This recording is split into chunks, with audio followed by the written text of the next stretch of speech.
order the special meeting of the Marquette City Commission, Thursday, August 6th at 9:01 a.m. Please rise for the Pledge of Allegiance. I pledge allegiance to the flag of the United States of America and to the republic for which it stands, one nation, under God, indivisible, with liberty and justice for all. Thank you. City Clerk, roll call, please. Commissioner Davis. Here. Commissioner Gottlieb. Commissioner Hanley. Here. Commissioner Larson. Here. Commissioner Mayer. Mayor Pro Tem Ottaway. And Mayor Schlegel. Here. Motion to excuse, please. Commissioner Gottlieb. I move to excuse Commissioners Ottaway and Mayor for personal reasons. Is there a second? Commissioner Hanley? I second. Thank you. All in favor, or any discussion? Okay, all in favor, please say yes. Yes. Opposed, no. Motion passes 5-0. We have agenda in front of us. Can I get a motion for that, please? Commissioner Davis. I move we approve the agenda as presented. Thank you. Second, Commissioner Larson. I'll second. Any discussion on that? Okay, seeing none, all in favor, please say yes. Yes. Opposed, no. Motion passes 5-0. I don't have any announcements, other than this is going to be a rip-roaring great budget session I can't wait to get into. With that, we will go into our first public comment. Please remember that public comments cannot exceed 3 minutes per person. Please state your name and physical address when making public comments at the podium over here. Anybody for public comment? I don't think I see any, so public comment will be closed, and that will move us to the consent agenda. We only have one item on the consent agenda. A motion, please. Commissioner Hanley. I move that we accept the consent agenda as presented. Thank you. A second, please. Commissioner Larson. Second. Any discussion? No. Okay, seeing none. All in favor, please say yes. Yes. Opposed, no. Motion 5-0. Motion passes, excuse me. That brings us to our new business, the big topic of the day, our budget overview. Going to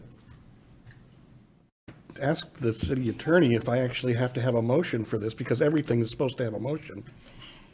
So you're not adopting the budget today? Thank you. So you do not need a motion. That's awesome. So I was wrong. Everything does not need a motion. Well, I didn't hear you say it, but we'll kick this over to staff, please. Thank you. And just a reminder, and I believe you covered it, that this is a special meeting for the budget hearing or budget workshop. It is recorded and streamed, but it is not one that we are making any decisions or are requesting any decisions at this point or action. So just to ease everybody's mind on that. So just to get started, we can go ahead and pull up the presentation. One moment.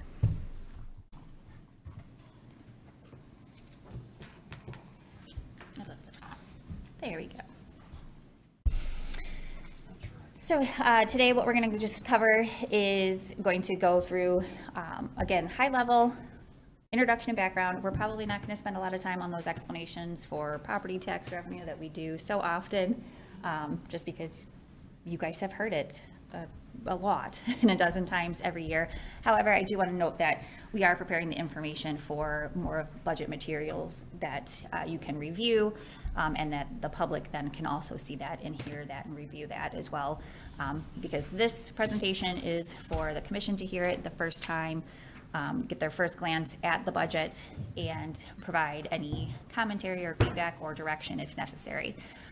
So the public information will be coming a little bit later, and is for a different format. So this morning, again, budget overview and highlights that will cover mostly and focus mostly on the general fund. And within the general fund, it's obviously the big fund that has most of the decisions and most of the revenue coming through. But we will also talk about debt service and the capital outlay portion of that, which does tie into debt service. So these things kind of just flow in together. We'll cover some of those other funds. We'll talk about water and sewer rates as well, the hot topics for the morning. And then in the afternoon, we'll go through the strategic plan review, how that's tying back to the budget, and really going over what we've have in progress, what we've accomplished, and where we are and focused on in the future, especially as we talk about budget. So, and then we'll talk about next steps, because next steps is going to be a big one. We do need to plan for a capital outlay tour. So that is going to be discussed in our next steps. I think this is something you've heard before of what to expect. These are so preliminary. These are, our best estimates at this point with the information that we're provided, a lot of that coming from the state. The requests that are coming in from our departments, working through how that all balances at the time of not necessarily finalizing or fine tuning, but we're coming in with these may change. And if they, well, actually I say they will change. If they do change, that is something that you'll see those changes presented when we set the public hearing or even prior to that. But I just want to say that these are preliminary. It's not set in stone. These are going to be able to be adjusted if necessary and as we finalize it. The budget currently has some placeholders in there for all department requests. So this year we were rather, and I'm going to use your word, Mary, optimistic. We have come out of really tough years, and so this year coming in was more optimistic, and we wanted to make sure that we are understanding what our departments are needing and wanting. I say want very kind of with maybe a little asterisk there, because our departments have not been asking for very lavish things or absolutely ridiculous discretionary items. They are, when they ask for a want, it is something that is really more needed, but also have been able to make do without. So we're calling them kind of wants, but we did request all of those from our departments, and unfortunately, as we're optimistic, we're not so financially secure that we can fulfill all of those requests. So there are going to be some, I don't want to say decision items, but some recommendations and some discussion on a few of these discretionary type things that we need to consider for postponing or seeking alternative funding. And I'll get into those in more detail. This one, we talked about this past year, we had significant need for some street improvements, which was for SIMP, and that we did use a significant amount of fund balance in fiscal year 26, which is why I kept that note up there.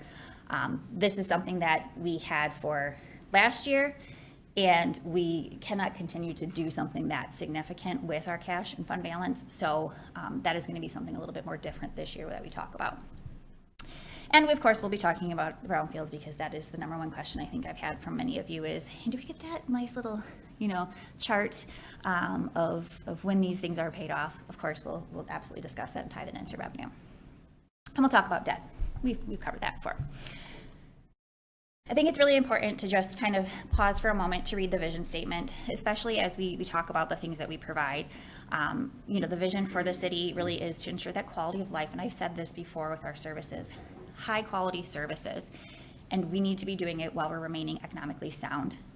But we also need to continue moving forward too. So I'm just going to kind of pause here for a moment so you can just review that and read that for a minute, a moment of taking a glance at it. Kind of awkward. Maybe we need the background music. I did have that. The other point I want to mention here is we encourage continued citizen involvement, and that is something we're very proud of. And when we get into the strategic plan, we talk about how we've really been trying to engage with the residents and the community to understand these things, so that when we are making or requesting, significant decisions, we're coming at it with these priorities or this vision in place. And as I said, priorities and strategic things, I'll get you a copy of this if you need it. But as we just mentioned, the strategic priorities and looking at the budget priorities. So as a reminder, and we'll get into these in more detail in the afternoon session, but the strategic priorities that we have been focusing on and that were identified by our discussions last year were governmental excellence, economic development, prosperity, community engagement, health, recreation, and environment, mobility management, and public safety. So as we present this budget and discuss the budget, these things are what we're focused on. So everybody's excited. You do have your budget binders and books in there. I won't be going line by line. That's one thing that we've heard quite a bit from the format that we have for a budget going forward, is not going necessarily line by line. I'm not even going to go department by department. Those are in there for you. I will note significant items or changes if there are some, but when we look at operations for fiscal year 27, there's not many significant changes. So the general fund budget is going to look pretty similar, is what I would say. Just pull up some notes here. So this looks familiar, right? This, I want to remind everybody on this one, because this came out of a time when we really presented some tough decisions and requested some direction from the city commission. And I believe when we looked at this, we said, out of all of these wonderful things that we provide, which one would you be willing to do without? It's really hard to pick anything from there because these are so incredibly important. I'm not asking that right now, but these are the things that we have heard are so incredibly important to our residents and to our visitors. It's not all encompassing, so trust me, if there's some things that need to be added, yes, let me know. But these are things that we provide services for, and we are incredibly proud to continue doing. So into city departments, and I don't necessarily need to maybe run through all of these, but with our city departments and we look through the general fund, if you wanted to open up your binder, you can on this, but we go through just kind of some of these. City clerk obviously is responsible for city clerk things. Elections is one, but even the budgets for something like the elections has not changed significantly because they've been pretty consistent with elections and the number of elections. I will say that things that have changed over the past probably 4 years, I would say, is more of all of those increased requirements for mailings and printings and notices and polling locations. Start with this one because it might just be one that's very fresh and top of mind for you right now. So no significant changes is what I would be saying compared to the prior year. Significant changes over the past few years, yes. In looking in the binder, executive, which is the city manager, and legislative, there's not much that has changed in there. That is pretty straightforward. A lot of those are memberships, and then conferences, which are incredibly important for professional development for both the elected and the appointed officials. So nothing significant really to point out at that point. Finances is pretty consistent as well. Like I said, I'm not going to go through too many of these. I did just want to note a couple on here, if you don't mind. And I think one important point is, the word cloud on the previous slide. These are the departments responsible for providing all of those. So the money that is allocated under these budgets lets all the things happen within the city. Yep. Is there a certain department you would like me to point out or talk about at all in the general fund? I would say. I can keep going if you want me to keep going one by one. Just a note on some of these. Okay. I think you nailed it with your comment that there's really not a lot changing here. Not a lot changing here. I think that, how about, before we get into individual, if you don't mind, I wanted to just pull up one thing here. If we're looking at the general fund in the binder, I did just want to kind of point out, before we go into other details, is on page 2, the 2 on the bottom, in the general fund, there is something called AP Undistributed Unclassified. It's just the title the standard title we gave, just kind of a holding place. These are the items that would be included in the departments within the general fund that have been requested but need further discussion here. So I just wanted to point that out. That totals 1.2 million almost, and we'll get into some detail on that here shortly. But as you were reviewing all of the departments, you might have seen some significant expenses. One I would say is like City Hall. There's a $500,000 request in there for a new roof. We have been patching that or maintaining that, and would be making some recommendations to maybe continue to just do that. But Commissioner Gottlieb, you look like you were going to question. Yeah, yep, and I'll mention a few more of those. So, and as with these departments listed, we then see how it's kind of broken down for the general fund in the percentage in the types of expenditures in here. So I don't necessarily, again, show them by department with the exact numbers, but we look at these. It's pretty typical and pretty standard to see public safety, police and fire as a higher percentage of your general fund budget. You have significant capital in there of your people and equipment, and there's some, those are departments that have requirements to provide service within your city. So whether it's by charter or by statute, those are required services. Public Works is also in there as well as one of the higher, again, what are they responsible for? All of that infrastructure around here and the big service of snow plowing and providing just the work to make things, the right things leave your house and the right things come to your house. So debt is 11% of the general fund budget. Community development, which includes planning and zoning and engineering, is in there as well. And then general government, which is 16%, covers some of those things we talked about with the city clerk, legislative, finance, executive, human resources, general liability, stuff like that. And recreation is 5% of the general fund budget. And recreation includes Parks and Rec and arts and culture in there as well. And I believe promo funds are included in there too. Promo funds, I will have those listed out. Those are very similar to the prior years that I've provided before. We will list those out as the budget is presented, and when the budget is presented for adoption, you are also adopting and approving those promotional fund distributions.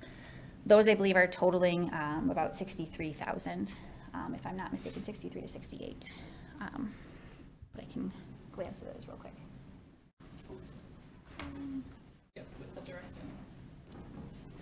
Yep, so promotional funds, fee waivers are just shy of 40,000, and the direct contributions to city band and beautification are at 25,000, which is pretty consistent, I believe.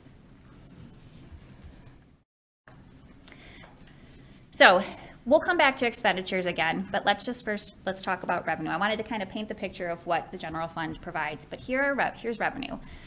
Looking at fiscal year 25, actual, we performed, I would say better than what we had expected originally in 2025. So we did end up doing fairly well. 2026, we were looking to hold pretty steady. The decrease into 2026 had to do with the grant kind of cliff that everybody's been experiencing. And then looking into 2027, we're looking at, a modest increase, which is the right trend that we want to head to. So I'll kind of go through some of these individually. Grants, interest, and kind of other is decreasing. That's a continued trend that we see across all municipalities. Grants are drying up. Federal grants are a little bit more complicated. And the state is trying to do some different things as well. So with that, that's why you do see that kind of decrease. And the state is responsible for a lot of pass-through federal funding. There's fewer opportunities for smaller municipalities such as ourselves to get direct federal granting.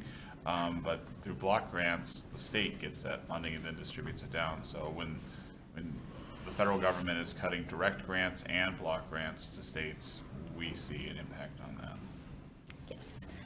One thing I also wanted to mention on the grant topic is grants are certainly ideal alternative funding for some of the extra projects that we take on.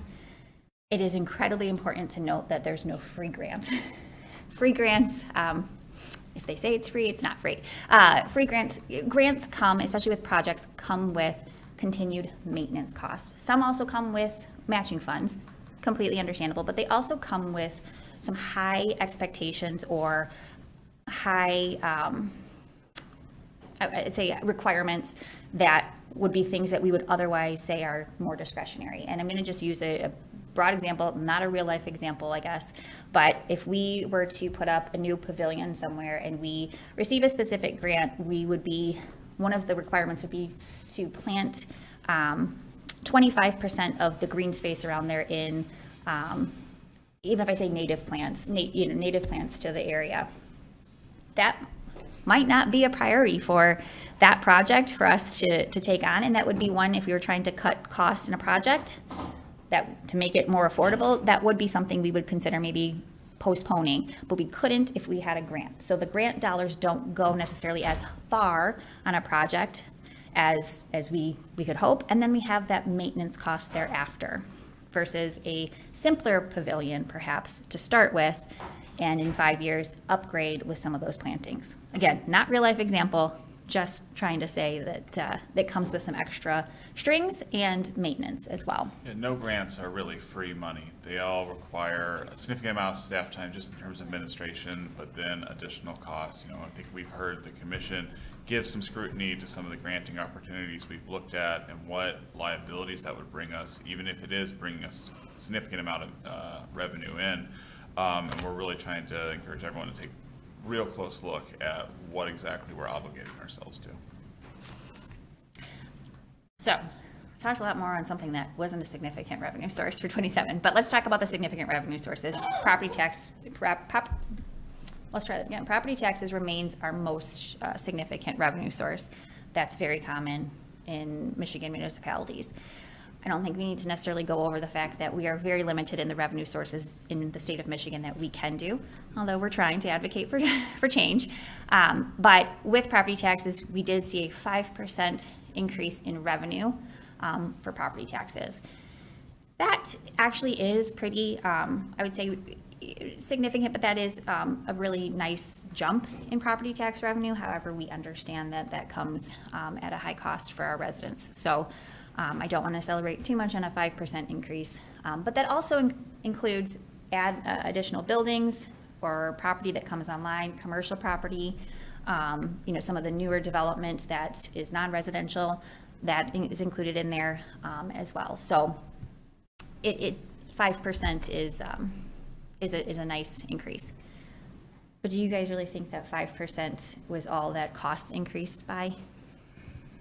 No, it's high inflation, and high inflation for everybody, but also for the cost for the city. So this does not cover the increases in costs that we have experienced. Another big revenue source, which happens to be not the second largest, but is a state shared revenue. And as you see here, it's a decrease. So there was a 6% decrease in state shared revenue. I don't know if I want to say anything more on that on camera. No, it is frustrating. There were some extra, I would say, distributions last year. This is tied to sales tax, but also tied to the state's contribution for state shared revenue. So one that says, here's what we'll carve out for municipalities. So we've been really working with the MML to make sure that we don't see any decreases in that component of state share revenue for municipalities going forward, but that's still, kind of in the works there. But this one is a tough one. The more mandates that we receive from the state, the more support through funding we would expect to receive, and that's not what's happening. We're having increased mandates, less state shared revenue.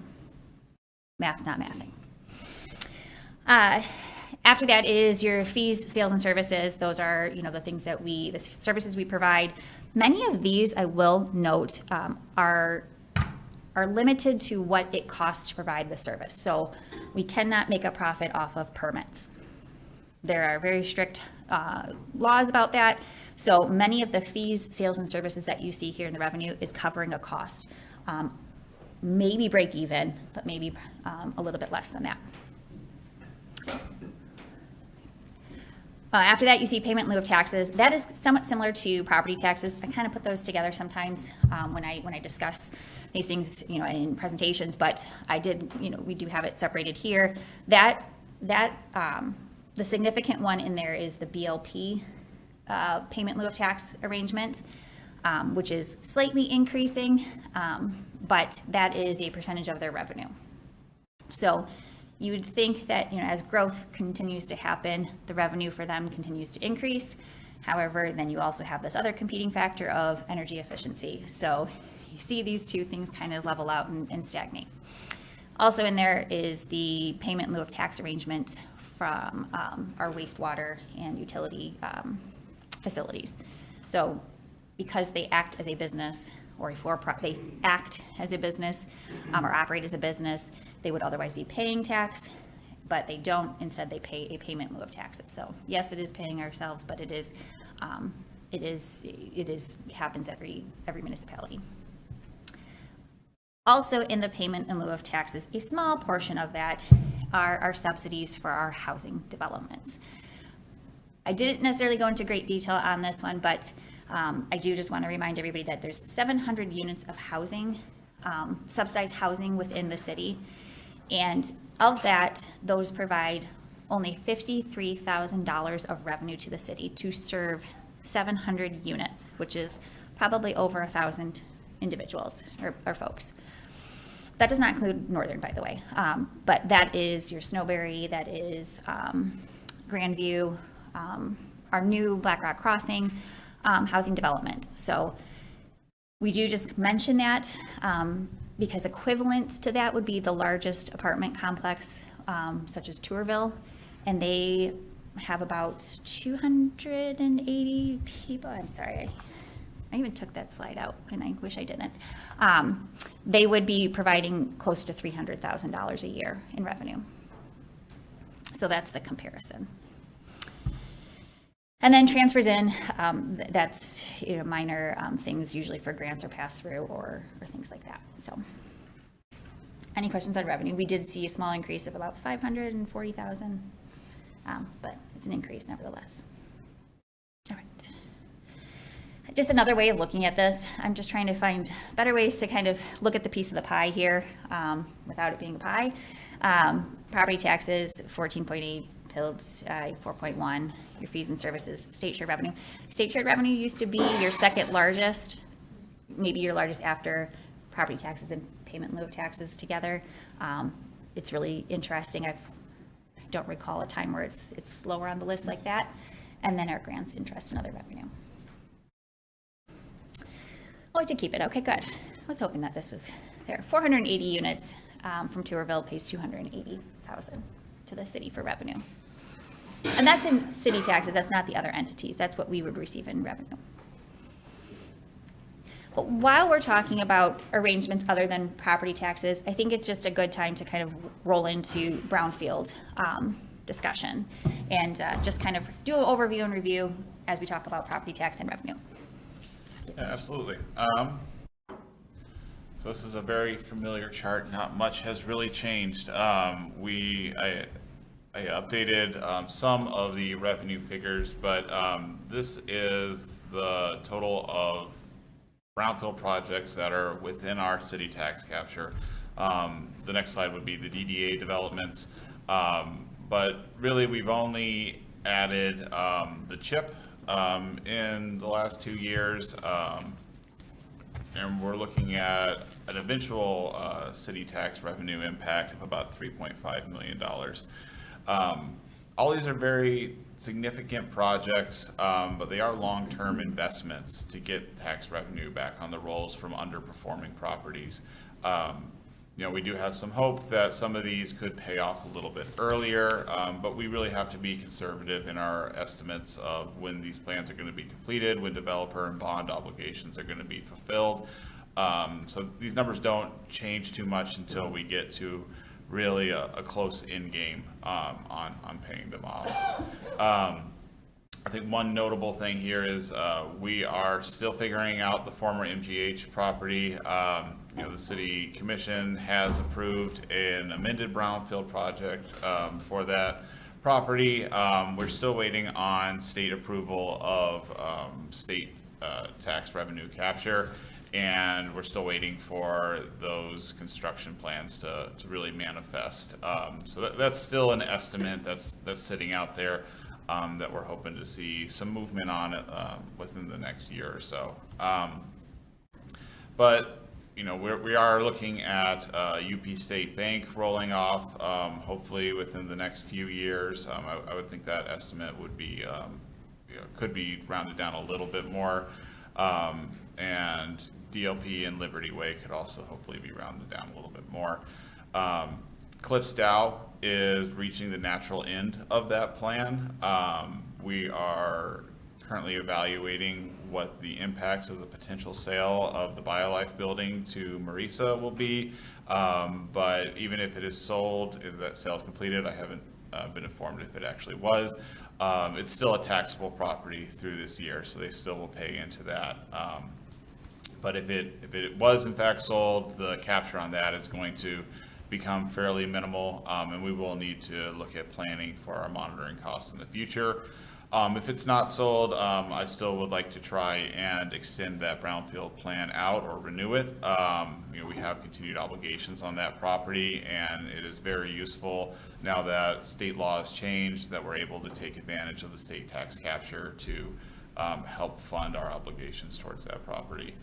I'll just note on Founders, the whole Founders Landing development has not been fully realized. I'm not sure the status of that, but we are quite lucky that there were 2 or 3 additional developments at the end of the road that have really taken up the slack of helping us fulfill our obligations through capture. So those 2 hotel developments and the Gaines Rock townhomes have really contributed highly in making that a successful plan. Moving on to DDA developments, the only new development here is 401 West Washington. We're still kind of waiting to see what the tax revenue on that is going to be. I'm sure you guys have noticed that since you've approved the brownfield plan, the building is down, and they are working on it, but they still have a ways to go. So we'll figure that out for probably the next budget year. But between 401 West Washington and the CHIP, you know, those are really tied to the length of the housing subsidy that was proposed in those plans. And it's not as much about the future tax revenue as it is that public purpose. But overall, we can see that, you know, we have a fairly robust brownfield plan within the city. The economic impact and investment we've seen is in the hundreds of millions of dollars from all these projects. And these are long-term investments that are really going to pay off for the city. They're just working their way through their process right now. I'm happy to entertain any questions on those.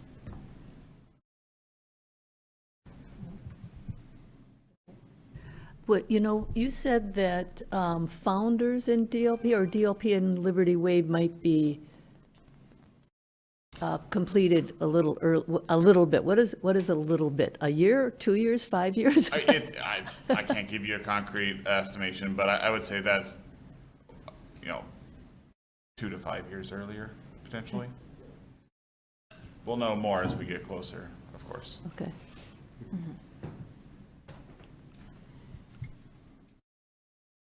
Yeah, go ahead. Not brownfield related, but having the DDA come up, I just wanted to make sure with the DDA, the revenue share, was that included in Yes. that as well? Yep. Yes, thank you for that. Yeah. That's it.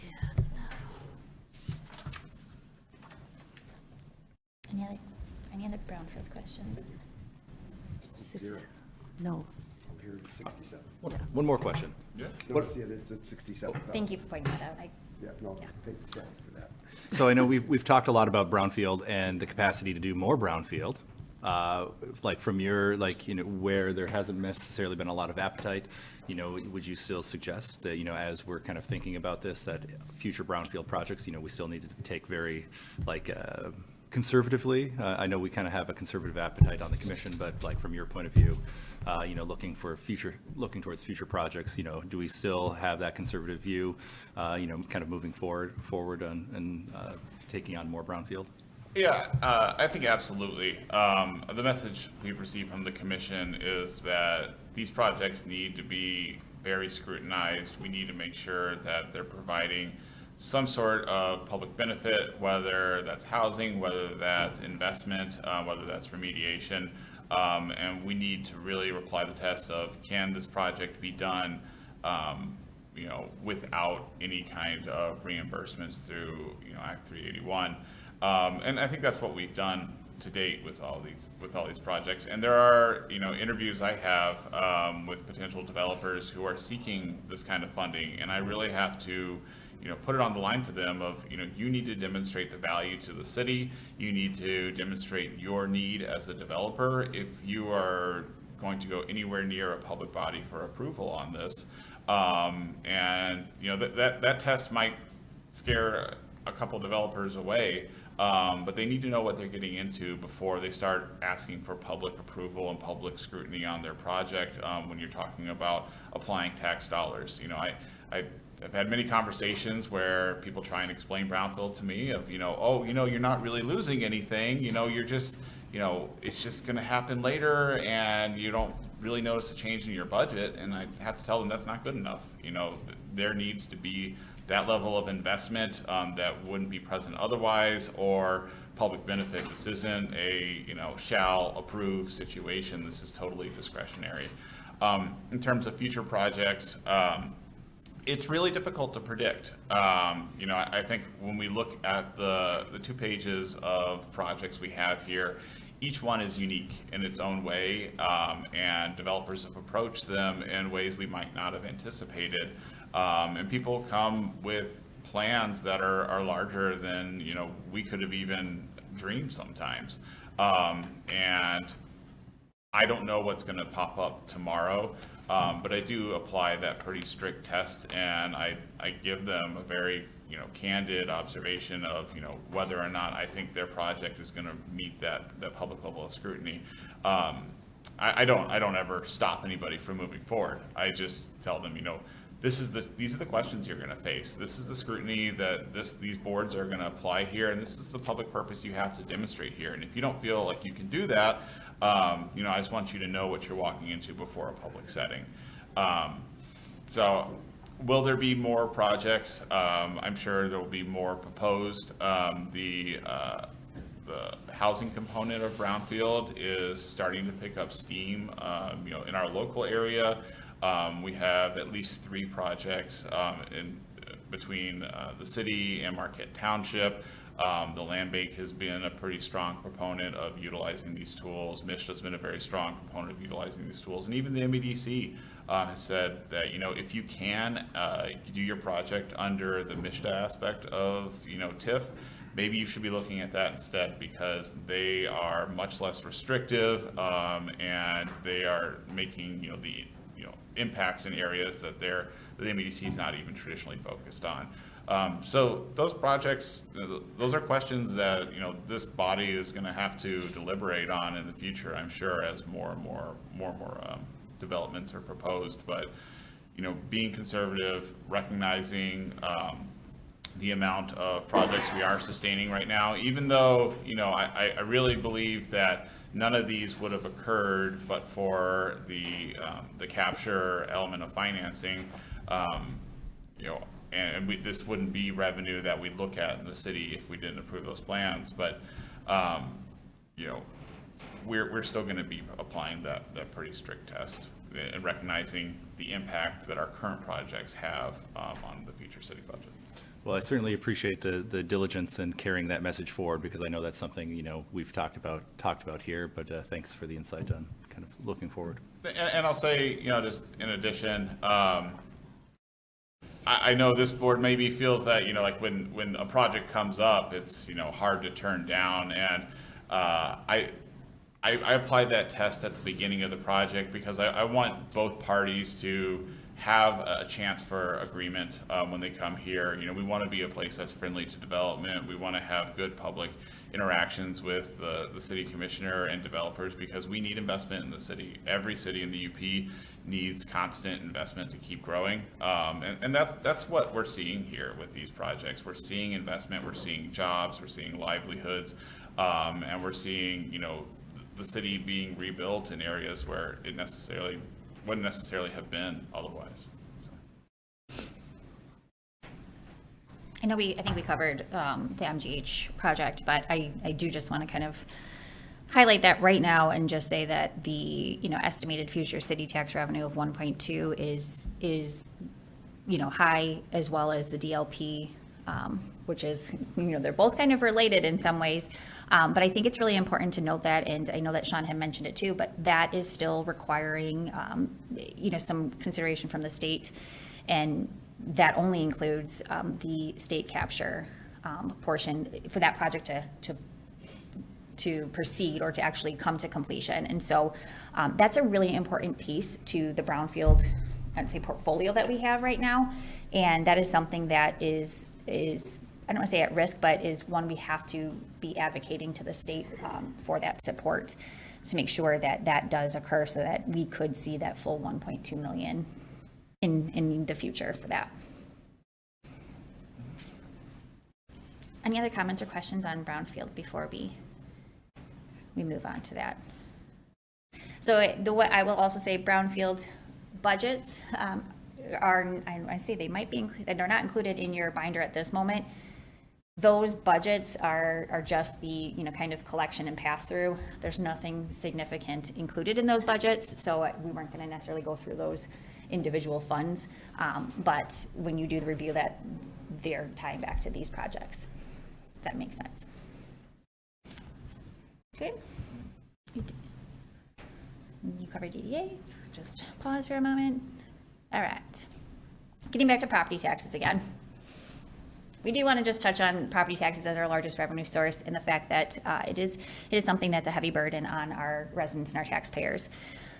So with that increase that we did see, we do say that the average household, and again, we say average, in the average residential taxable value is about $101,000, assessed value $202.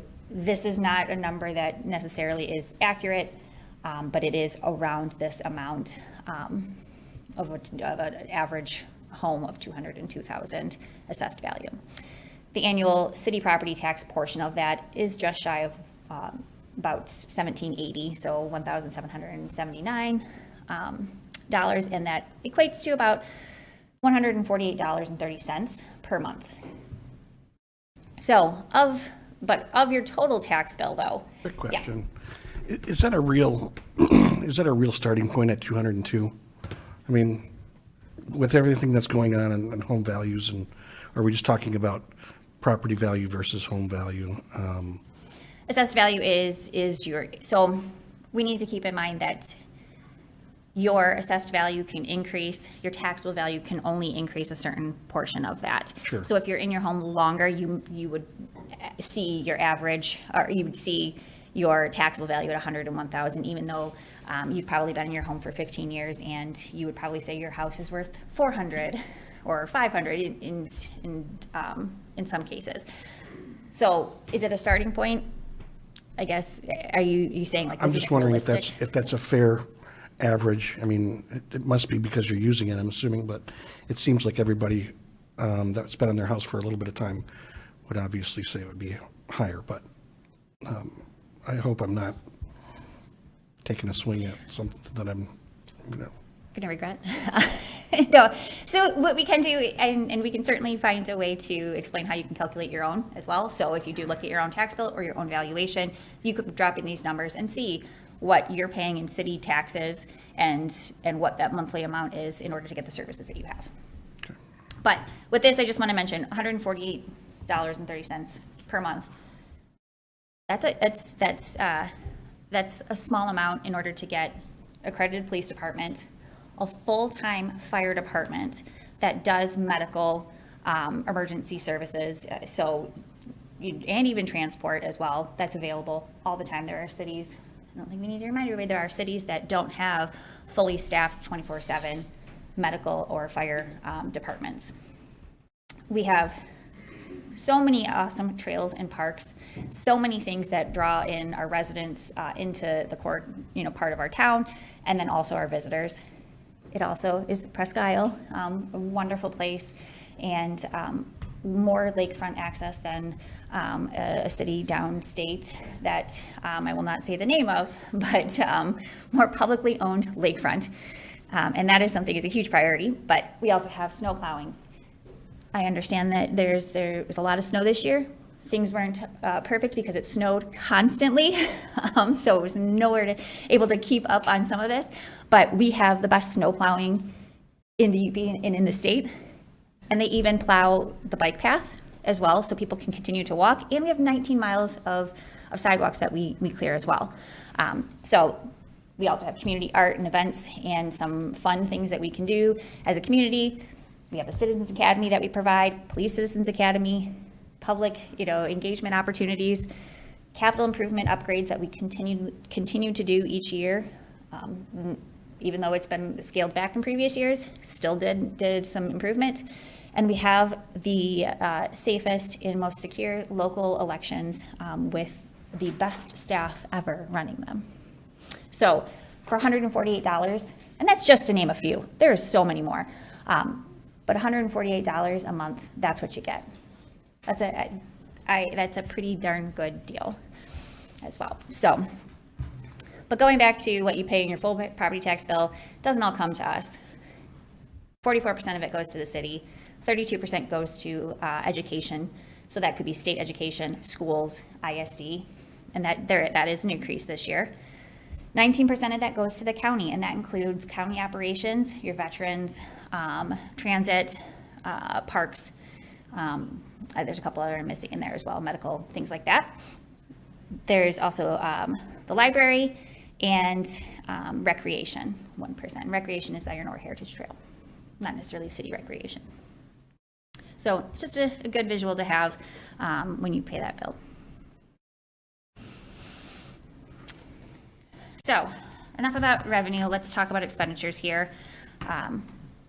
And so this is going to be a fun one, right? Probably, I would say maybe more engagement here. So looking at our expenditures and the comparisons from 25 to 26 and 27, obviously things are increasing. We do have contractual wage increases that we cover, as well as just the cost of things like health insurance and other benefits that we would provide. What you do see. Of the total in 2027, and it's consistent pretty much through the years, 70% of our costs are wages and salaries and benefits. That's pretty typical for a municipality that provides a lot of services like that, but it also means that our core services that we provide are provided by our biggest assets, which are our people. So included in there, we do have, these are just general fund again, so the departments that we mentioned previously, police, fire, our public works are included in there as well. They are charged out to other funds as necessary. It's reflected in there, and all of your other general government services as well.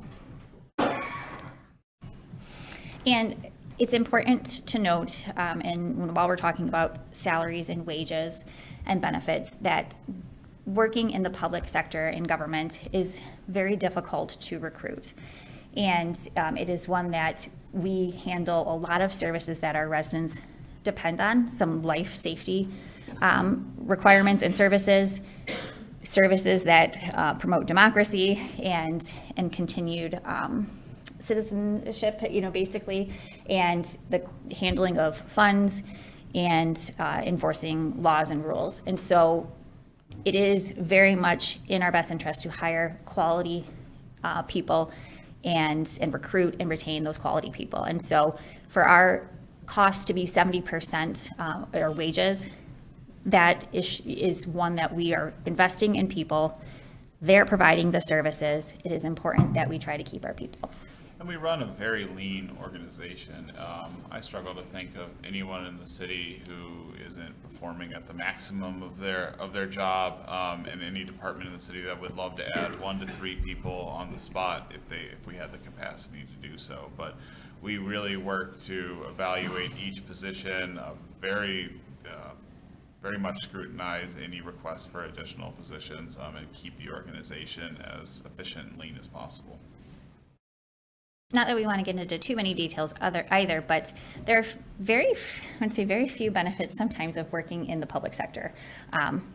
I think we get a lot of flack from outside sources and people that don't necessarily understand government. And so there are very few benefits in working for city government. This isn't helping with recruitment, is it? I'm sorry. This place is wonderful to work with. You know, sometimes your immediate earning capacity can be much higher, but when you look at the long-term benefits of public service, you know, you're building a career here, you're building a lifetime of, you know, stability, and that's what we offer as a city, and that's what we have to offer to be competitive. We can't fluctuate with the construction markets. We don't lay people off during the winter either. You know, and we're able to provide, you know, a consistent, comfortable lifestyle for our employees, so they're able to do the work of government that we need them to do. He said it way better. The point I was going to be making on that are the fringe benefits that we do provide, and those benefits is really one of those things of working in government that we do have the ability to be offering that the private sector can't always offer. Some of our benefit plans are better, much better than what you see in the public sector. I know that from coming from the consulting world. I had to pay astronomical amounts for my health insurance, and we're able to negotiate and find with our providers and find ways to provide a high level benefit at a cost, but in order to really, you know, be that attractive employment opportunity and provide that if we can't be providing the wages that you see in the private sector. That was my point. Not that I needed to justify your salaries and wages, but it's also just a great place to work too. Supplies and services are just, you know, the operations and things in each of the departments. Some of those include your contracts, some of those extra, you know, software services, things like that are included in some of these things that are very unique to the departments. If you're interested in going into some of these detail in the departments, I can do that. I'm just kind of scanning to see if there's anybody that wants me to go that level of detail. Not yet, okay. I'll just keep rolling through here. Capital outlay, what I have included in there in capital outlay is really just the number you see in fiscal year 27 proposed includes those one-time projects that I then pulled out in the recommended adjustments on that bottom line there. So that is why it is higher this year than compared to prior years.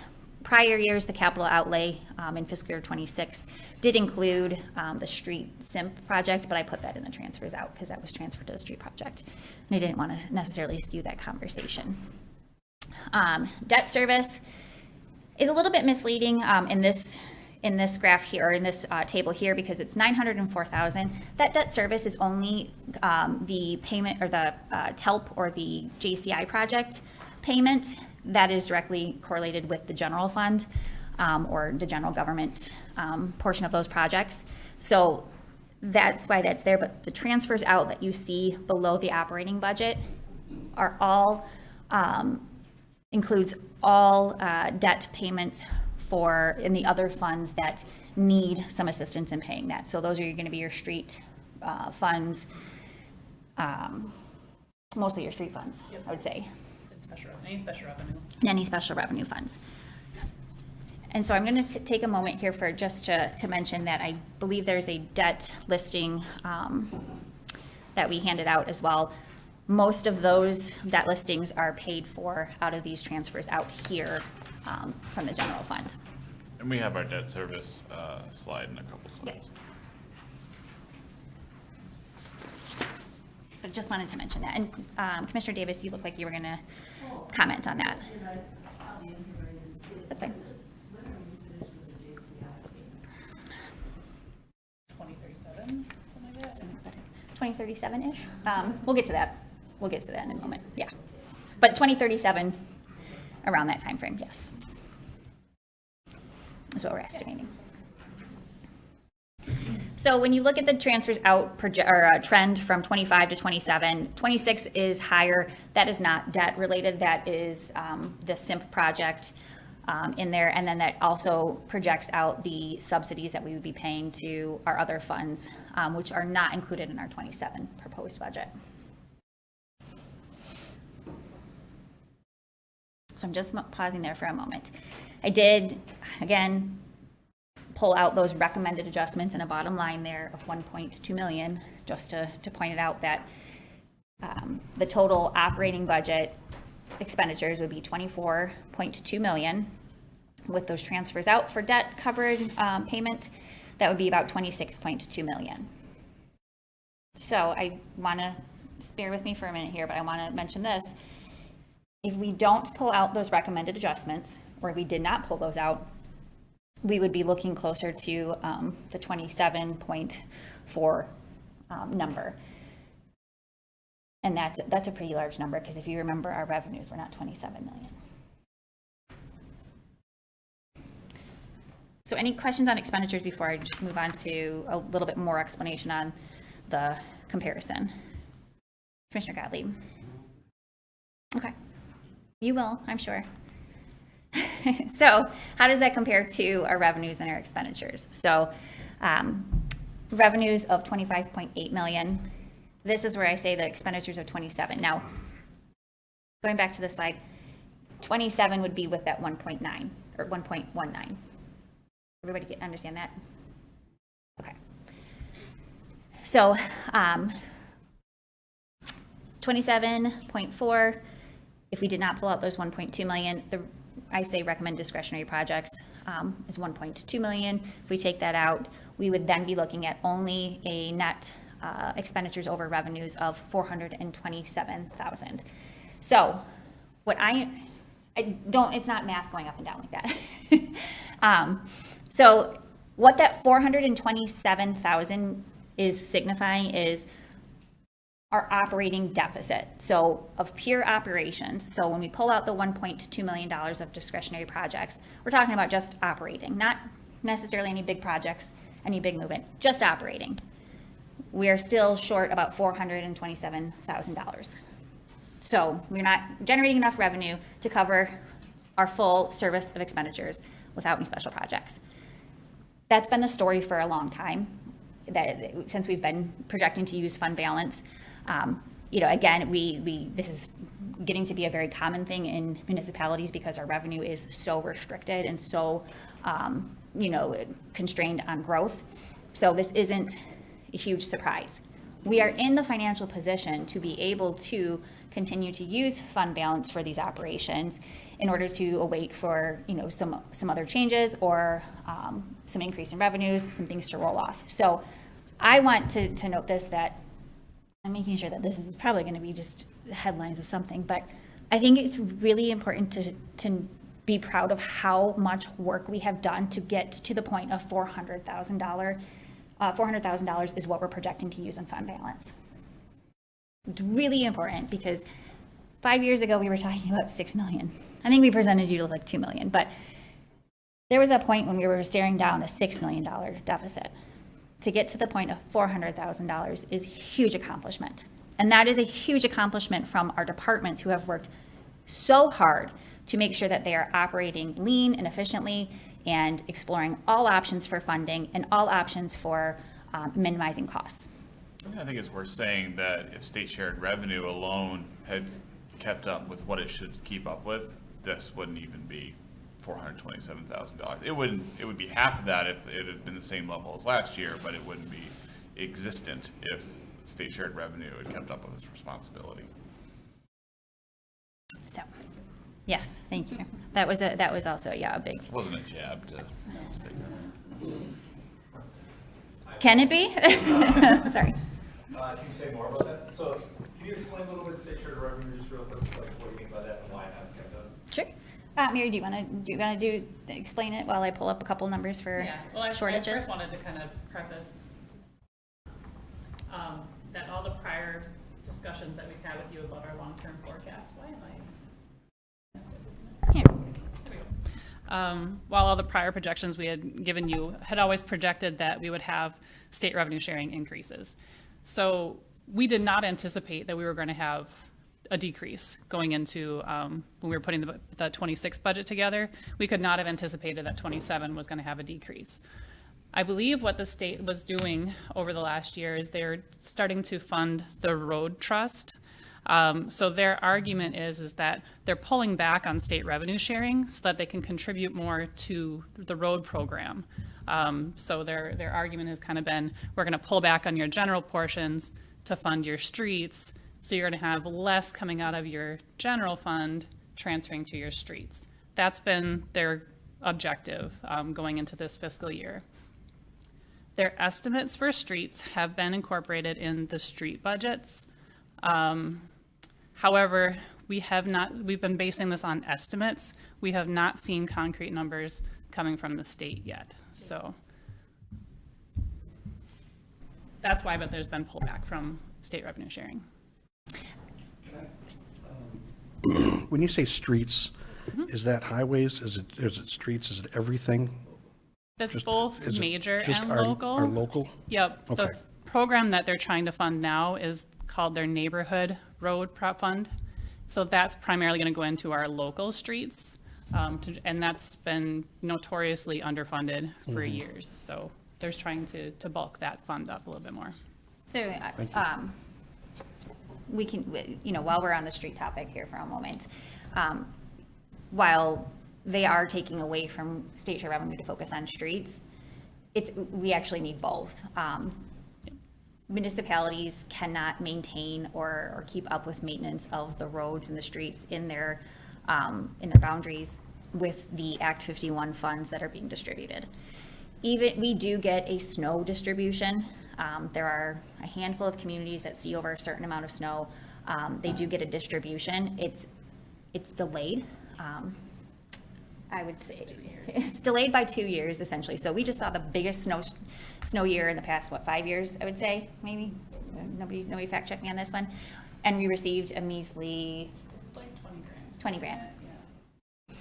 Thanks a lot. So, but when we talk about then maintenance, there's not enough of that Act 51 money to cover those maintenance. So it's a backwards system as well. So yes, we are very grateful and happy that we're seeing those increases with the neighborhood street guns. Oh, sorry, it was 40,000, by the way. But so we say thank you for the neighborhood street funds that we will be seeing eventually, but we need both. And just before I get to your question, Commissioner Gottlieb, going back to state shared revenue, statutory revenue sharing, so the state's portion of it that can change, that formula has not been fully funded annually since 2001.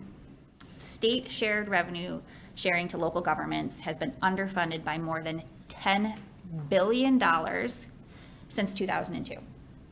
So for the city of Marquette, that would be $12 million underfunded since 2003, nearly $1.5 million per year, which happened to be the hole we had been staring down for consistently 2 years. And that's what I mean by, state shared revenue living up to its obligations. And I'll point out that there have been legislative efforts to fix this and establish a local government trust fund to codify that shared revenue, a little bit more stable. Those efforts haven't succeeded to date. The MML continue to advocate for that. We continue to advocate for that. The MML continues to advocate for higher shared revenue. And really, there need to be some legislative fixes from Lansing to take care of this problem, not just for the city of Marquette, but for all local government within the state. And, there was the legislation that had been, I believe, passed for the trust fund, but that still requires a budgetary commitment and portion of that, which then is left open for negotiations and horse trading. And again, I'm not saying that, we are just completely ignored in the funding sources, but with how much local municipalities are now having to take on because, of certain requirements or less funding from federal and state and county sources, we are receiving less revenue for those increase in services and requirements. But good topic, and I'm glad we're talking about that. Also, state shared revenue that we saw in the revenue section also accounts for the decrease in marijuana tax money that we're seeing as well. That has taken a not surprising decline. We lost 3 dispensaries in the city, the past year. So. Commissioner Gottlieb. Just so I'm sure I'm understanding this, the state shared revenue decrease I see in the budget we have in front of us, proposed budget, but the road fund increase is not in here, correct? Right, that will be in the 202 fund and 203 fund, your street funds, we'll talk about later.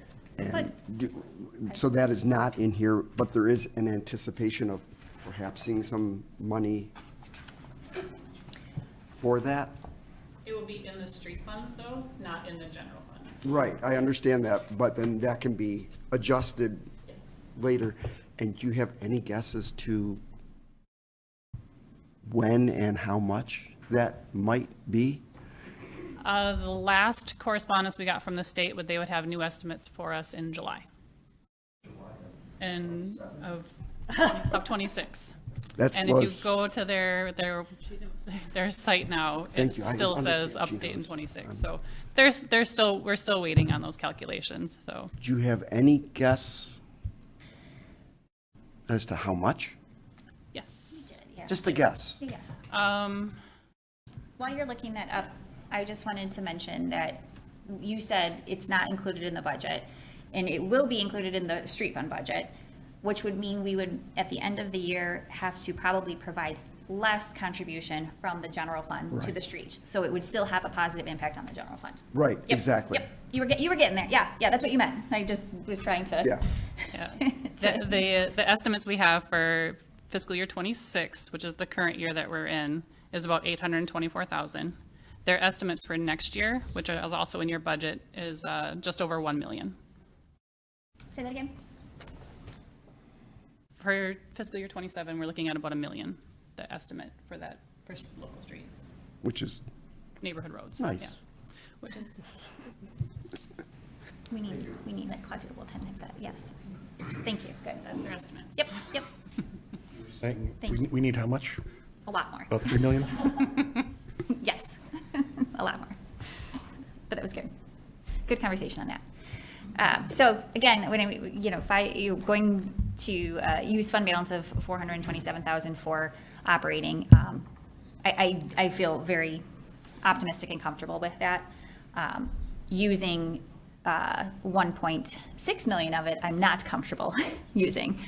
Which is why we would be recommending some adjustments to the discretionary projects. So bear with me when I explain here the box on the bottom with projects of 1.2 million. The fund balance without those projects is what we see here at 7.3 million or 7.262 million. If we put those projects in and used general fund in there, okay.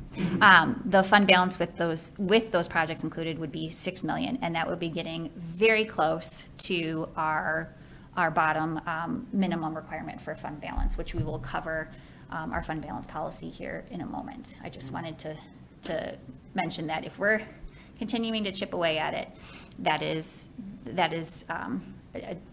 a trend we can't get comfortable with, which is why we would not be recommending going forward with all of that. Before we continue to move on here, I just wanted to pause for a minute, kind of see if there's any questions on this. I know it's kind of hard to say without continuing to move on. Okay. So we talk about the long-range forecast. This one is utilized from last year, and I'm going to keep it at this just to kind of show the trends that we were moving towards with our fund balance, and if we did not make any changes or if we continued to spend on those projects and not do alternative funding, we would be getting towards spiraling into the abyss. It was what it feels like if we don't make some of that changes. We'll have more of a detailed long-range forecast for you, not on the screen momentarily, or not in the next iteration of the budget package. But I wanted to just kind of mention that $1.2 million of projects coming from the general fund is not sustainable this year, which is why we will be talking about the recommendations here in a moment. I just wanted to maybe test the waters here and see if we wanted to take a quick break before we start getting into like some deeper conversation. Okay. Do we need to do a quick 10 minute break? 5-minute breaks? 5-minute breaks? Do they need a recess for a 5-minute break? Okay. Yeah, we're going to take a less than 5-minute break. Okay? Good. Do we need a motion? Let's get back by 10:15.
Is 10:15. Let's resume, hey? Craig. Holy wow.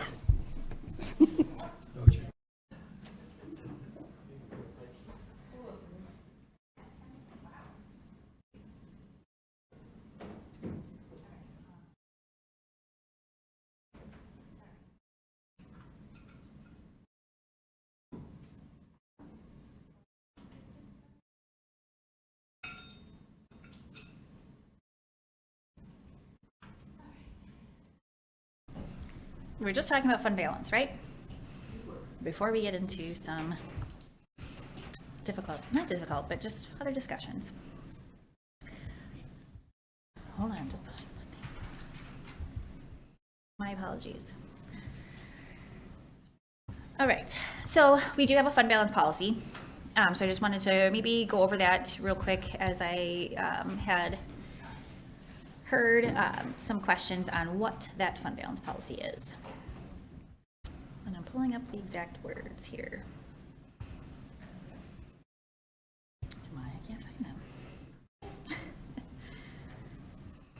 All right, so we have a minimum and a maximum fund balance policy. The minimum fund balance, and I'll have Mary take it over here in a moment, is the bottom amount of what our percentage of fund balance should be compared to our expenditures. And if it goes below that, we are to take action to get that above that floor. And then if it goes over a maximum amount, that is one where we need to be considering either spending that down, or that's when we would say, okay, maybe we don't need as much property taxes for some of these things. So that is stated in our fund balance policy.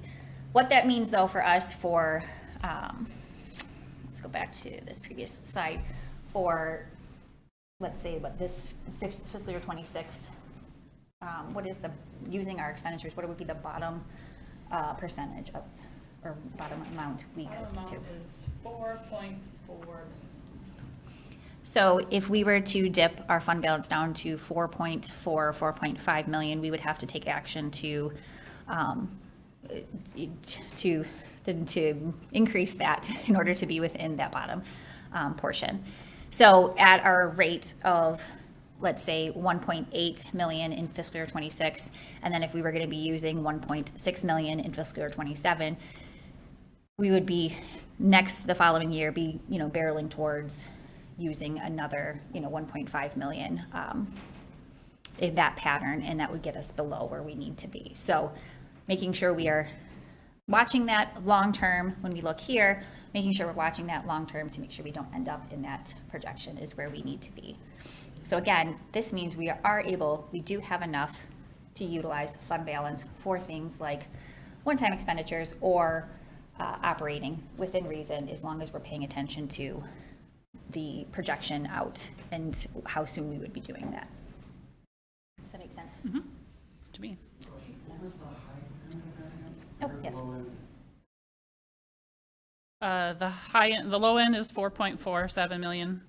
The high end would be 13.3. Be a wonderful problem to have. Do you remember if in history we were ever as high as that? I know that would change throughout the years, but I want to say there was a point that we were close, but then we had done some one-time capital projects.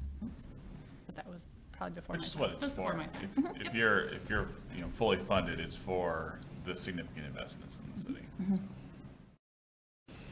so in 25, we were looking at 9.5 million, knowing that we were going to need to spend some for capital the following year because we hadn't been doing bonding, and we hadn't been doing significant projects.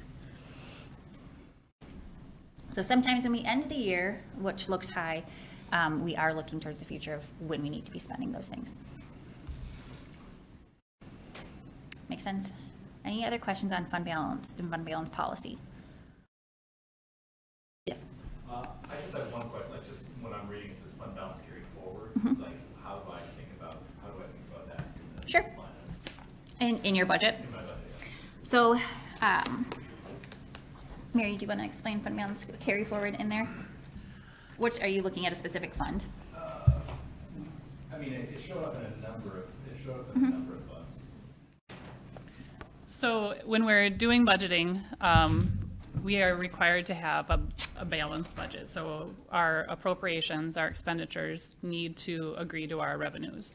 Fund balance carry forward is kind of saying that over the years, we've accumulated resources, assets, cash, et cetera. And we're saying we want to be able to expend those dollars in order to carry out the expenditures on our, that we're trying to allocate for. So in the budgeting world, we say, hey, we recognize that our expenditures are going to exceed our revenues, but we have this resource of fund balance that we want to be very transparent with, that we intend to spend down our prior accumulated resources. Makes sense. So it will be balanced using fund balance. Sometimes those can be like bond proceeds where we do intend on expending them over a couple of years. That's where the revenues come in 1 year, but we don't anticipate expending it until the following year. So we use that line item to articulate that we're expending a prior revenue. Perfect. Okay. All right. So, we should have been updated. So we recommended adjustments is where we want to be at this point. So if you, I don't know why it shows up different there, but I apologize for I the, think you're using a different presentation. I didn't have the fund balance slide either. I took that out. But the recommended adjustments that we're going to be talking about are these discretionary projects of the 1.2 million. And so these requests for discretionary projects that need to be fulfilled at some point. So again, our departments are not asking for lavish things that are, that don't meet the values or the priorities that we're looking at. So they will need to be met, need to be completed at some point. If of those, we have some mostly facility requests, and then we do have a non-facility request. So the facility requests are City Hall roof for $500,000, and that is one we again have been patching the roof.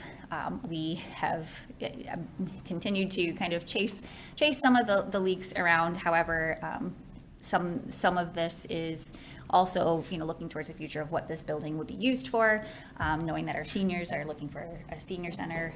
There's some other improvements that we're looking at as well.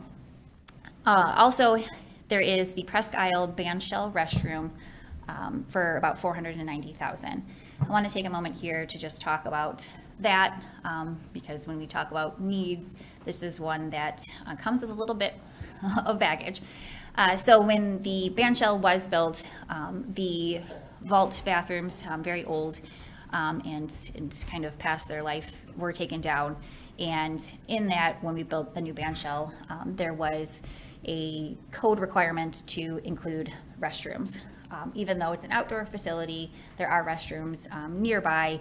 It's not close enough in proximity for this. And John, I know, is back there. You can probably also correct me on this one. But the county inspector did provide us with a temporary certificate of occupancy, knowing that we will be doing bathrooms in the future. So we could utilize the band shell this year. That extension was only for 1 year, and the number of bathrooms, or the number of stalls or fixtures that are required are something around 8. And in looking at an estimate that that we are trying to fine tune is about $490,000. So the options with that one, when we talk about restrooms for that, would be, is there alternative funding? It's not necessarily a project that is great to be grant funded, but are there alternative estimates that we can be looking at, alternative arrangements, and is this something we can be looking for an extension? I understand that they provided an extension for us with the understanding it would be done immediately within the next year. But this is a pretty hefty price tag that we need to consider. Or do we look at trying to find financing through bonding for this improvement? So moving on to just the next item would be the Moosewood roof, which is estimated at $125,000. That is a needed repair. and replacement, but we are aware that the organization has been trying to identify other funds, so postponing that would be acceptable. And then, as we heard just recently in the Arts and Culture Committee presentation, a master plan is being looked at. This was postponed from last year for $75,000, and the city staff is recommending, I'd say the city staff, from looking at the budget perspective, would be recommending to postpone that again until we can either identify alternative funding or until we have the budgeted budget allowance for that. So we did talk about alternative funding ideas, excuse me. Looking at that, postponing, and also things like bonding. Yeah, I don't know why it's like that, because it's not what shows up on mine, but. Yes, go ahead. Obviously, maintenance is a big deal. I mean, leaks and roofing and whatnot can lead to other problems, you know, kind of kicking down the line, but staff is confident that these are in good enough shape, that there's still enough life left in the roofing to kind of make it, you know, worthwhile and not necessarily cause additional problems. And then follow-up question to that, you know, I assume there's other building maintenance that goes on. I hear a lot about road maintenance, but we've got probably a lot of building maintenance that is, you know, in addition to that, you know, some of that kind of being kind of just kicked down the road as well, or, you know, is that included in kind of current budgets, you know, as well? So we are fortunate enough that we can keep up on maintenance, general maintenance in our buildings. When we talk about City Hall roof or roof leaks, we do have a fantastic facilities division that does a great job at chasing these leaks, but it is becoming quite tiresome to be chasing that and difficult. And I'm kind of, I was looking at Mike Schulen, who was here on that. Are we near something like a catastrophic complete failure of roof? I do not, have not heard that. So, and I'm looking back at him. I don't believe we're the Vista Theater. No. It is something that needs to be addressed, and Mike is very diligent about keeping us informed of the status of, you know, this facility's roof, but we do want to try and see if there are alternative funding sources for it, and if we can delay this expenditure a little bit longer. Or if we're looking at other, you know, improvements that we could be pairing with that large expenditure as well. And with Moosewood, I think it's reasonable to see what that organization's able to do. They're a very long-term tenant, I think at least 15 years or so, what they're able to do in the building that, you know, they occupy for a very minimal cost. Go ahead. I'm looking at the Arts and Culture Master Plan being pushed off again, and whereas I am completely understanding that we don't plan on underfunding the arts in the city of Marquette, I think this is one that we should definitely push off based on, we just did a master plan, they're included in that. There is still guidance on what they can do, and this is just an expense that I don't think we have room in the budget for at all at this point. And I want to note on that one, we are currently in the middle of our sustainable tourism management plan that we had pushed off in our budgets previously for, I want to say 3 years possibly, which was one that we were really looking at and exploring, you know, all ways to continue providing services to our residents and to our visitors. And so that is one that has been pushed off, or had been pushed off until this year, and we were able to continue proceeding forward with that in fiscal year 2026 here. So for Arts and Culture Master Plan, we understand, and this is why, you know, comfortable, you know, talking about it from this perspective of, we had postponed the sustainable tourism plan for, like I said, 2 to 3 years. I understand that we are, you know, coming, I think, on year 12 of the Arts and Culture current iteration of master plan, but really looking to bump that because it is a significant expenditure for another year. Knowing, though, that it's going to move up on the priority list here within the next budget. Just want to go ahead, Ms. Davis.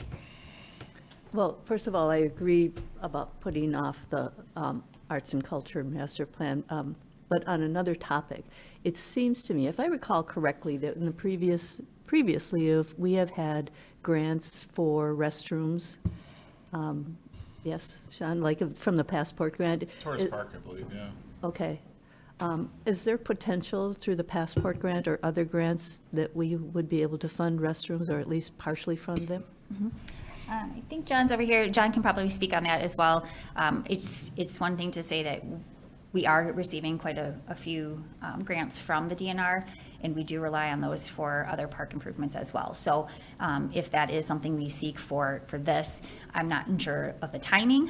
We would still need to be looking at possibly an extension request, which I'm not entirely sure if they're going to be willing to entertain that.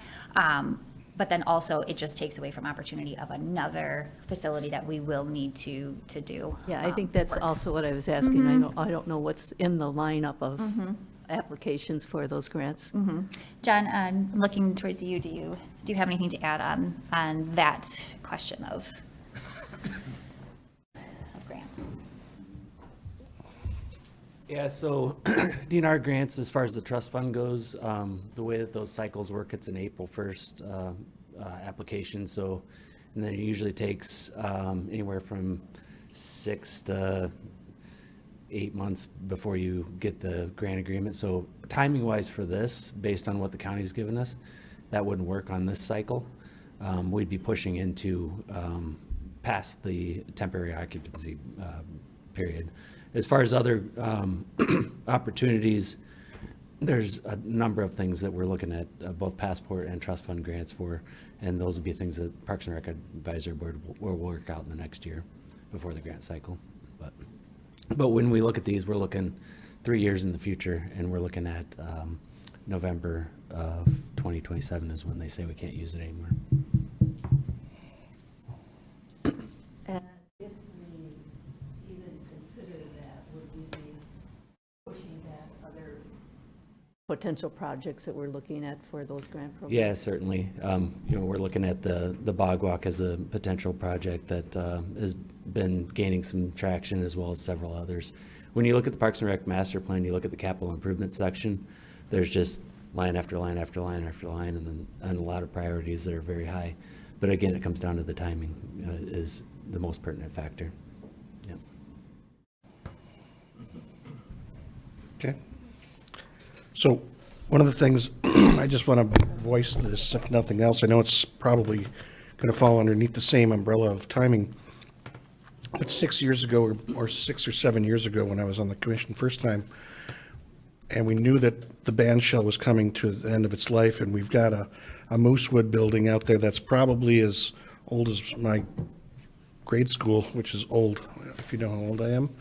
But, the life of those buildings have really kind of come and gone. And one of the proposals that I was really trying to at least get out there was to consider bundling some of these structures or these facilities in order to limit the amount of different, buildings that we would have to maintain over time, and potentially bringing the band shell as part of a new Moosewood, as part of a new welcome center, getting rid of the ice cream shop, and putting more of a hub building out on Presque Isle that would hopefully stop a lot of traffic there and allow for less tires going around the park. But and I'm not doing this for any other reason to say that I really hope that we can bring this type of a idea where, if we're going to do something for Moosewood, which is they're a great organization, but that building has seen its life, and we're going to consider new bathrooms. Is there any kind of joint ability to grab grants from somebody like a Moosewood, somebody like a DNR, or something else that could bring these entities together to help fund one structure versus have 2 or 3 outlying ones?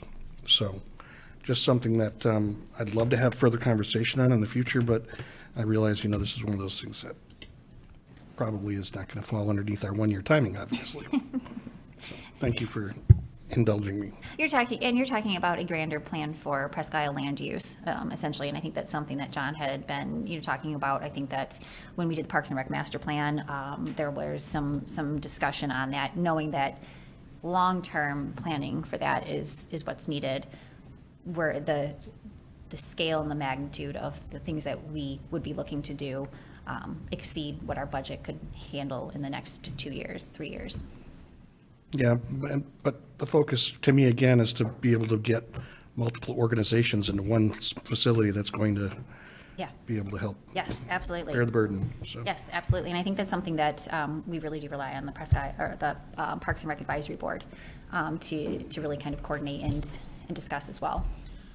And I'll just say, a couple of years ago, the band shell was on this list, and we didn't know a way forward for that. And I am incredibly proud and grateful for the donors and the funders of that project who came to the city and produced something that's just an incredibly tremendous asset for us that really resulted in, pretty minimal costs. And, you're seeing on this list the leftover costs associated with that structure, but it's far eclipsed by the asset we are able to replace that we didn't necessarily have a financial plan for at first. And so, I'm confident that we can move forward and figure out, funding for these items. Sometimes it just takes time for that funding source to appear. Mm-hmm. And you mentioned something that's really important is the band shell was a community asset that 2.2 or 2.3 million. I don't want to get it wrong. It feels like it's much more than that, but a very significant asset that was funded by the community.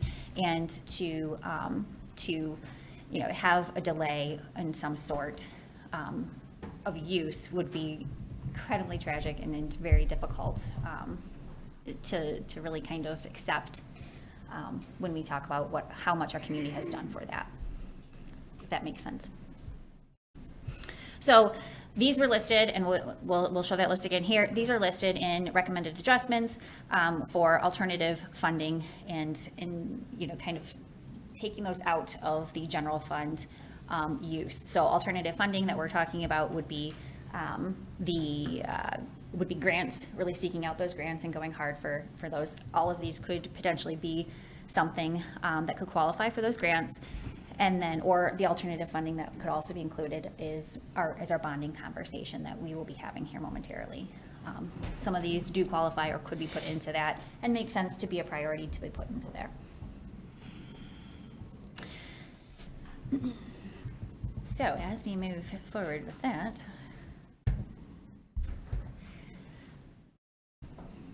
We're just taking a moment to appreciate the presentation Karen put together. try not to go heavy So on the good, you want it numbers. twice. Yay! Look at that. We made See? And Thank you so ideas much, is Annie. correct. Thank you so much, Annie. You're the best.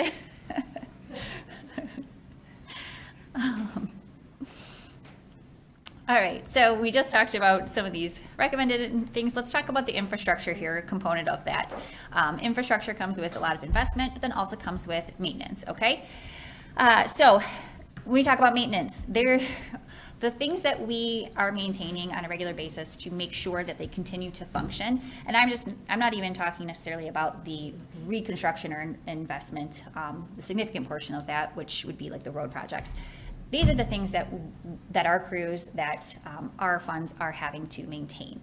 Now, a lot of these funds are coming from Act 51 or from utility funds, certainly, but ultimately, these have to be maintained year after year. And the more that if we ever ignore or kick the can down the road, the more expensive the maintenance and the repairs and the investments get for these. So there's a lot there.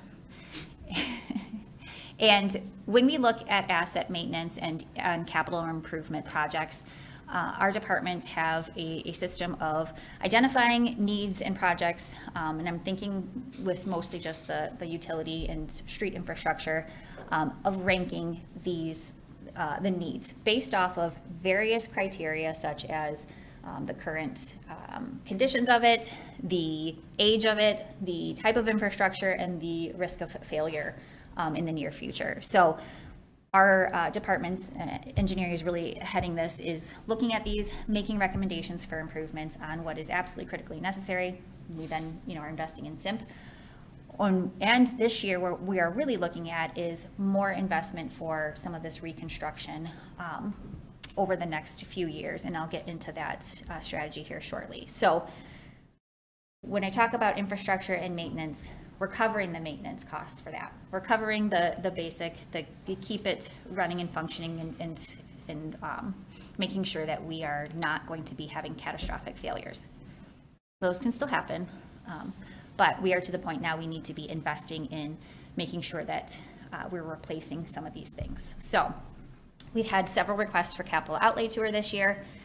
We're happy to be bringing that back here. We're going to find a date that works for everybody. And everybody's schedule is very, very busy. So we're going to work on that date here coming up. But in that discussion, we will be talking about those PASER ratings. We'll be looking at the infrastructure or the road maps where we see water, sewer, infrastructure and the age in that area, so you understand where we're going to be heading and what we're going to be looking at targeting, and those ranking systems and the funding mechanism for that, which we're going to get to here momentarily. Also in capital outlay, it's important that we then talk about the marinas. And I also think it's really important that we visit the marina, at least Cinder Pond, for sure, because that would be something we're talking about planning for the future of capital improvements and investment. So as much as I know you guys want to talk about it today, what we are going to talk about today is how we fund that. How we fund that. Oh, and let's talk about debt service too. But before we talk about how we fund those things, let's actually take a look back at how we have funded these things in the past.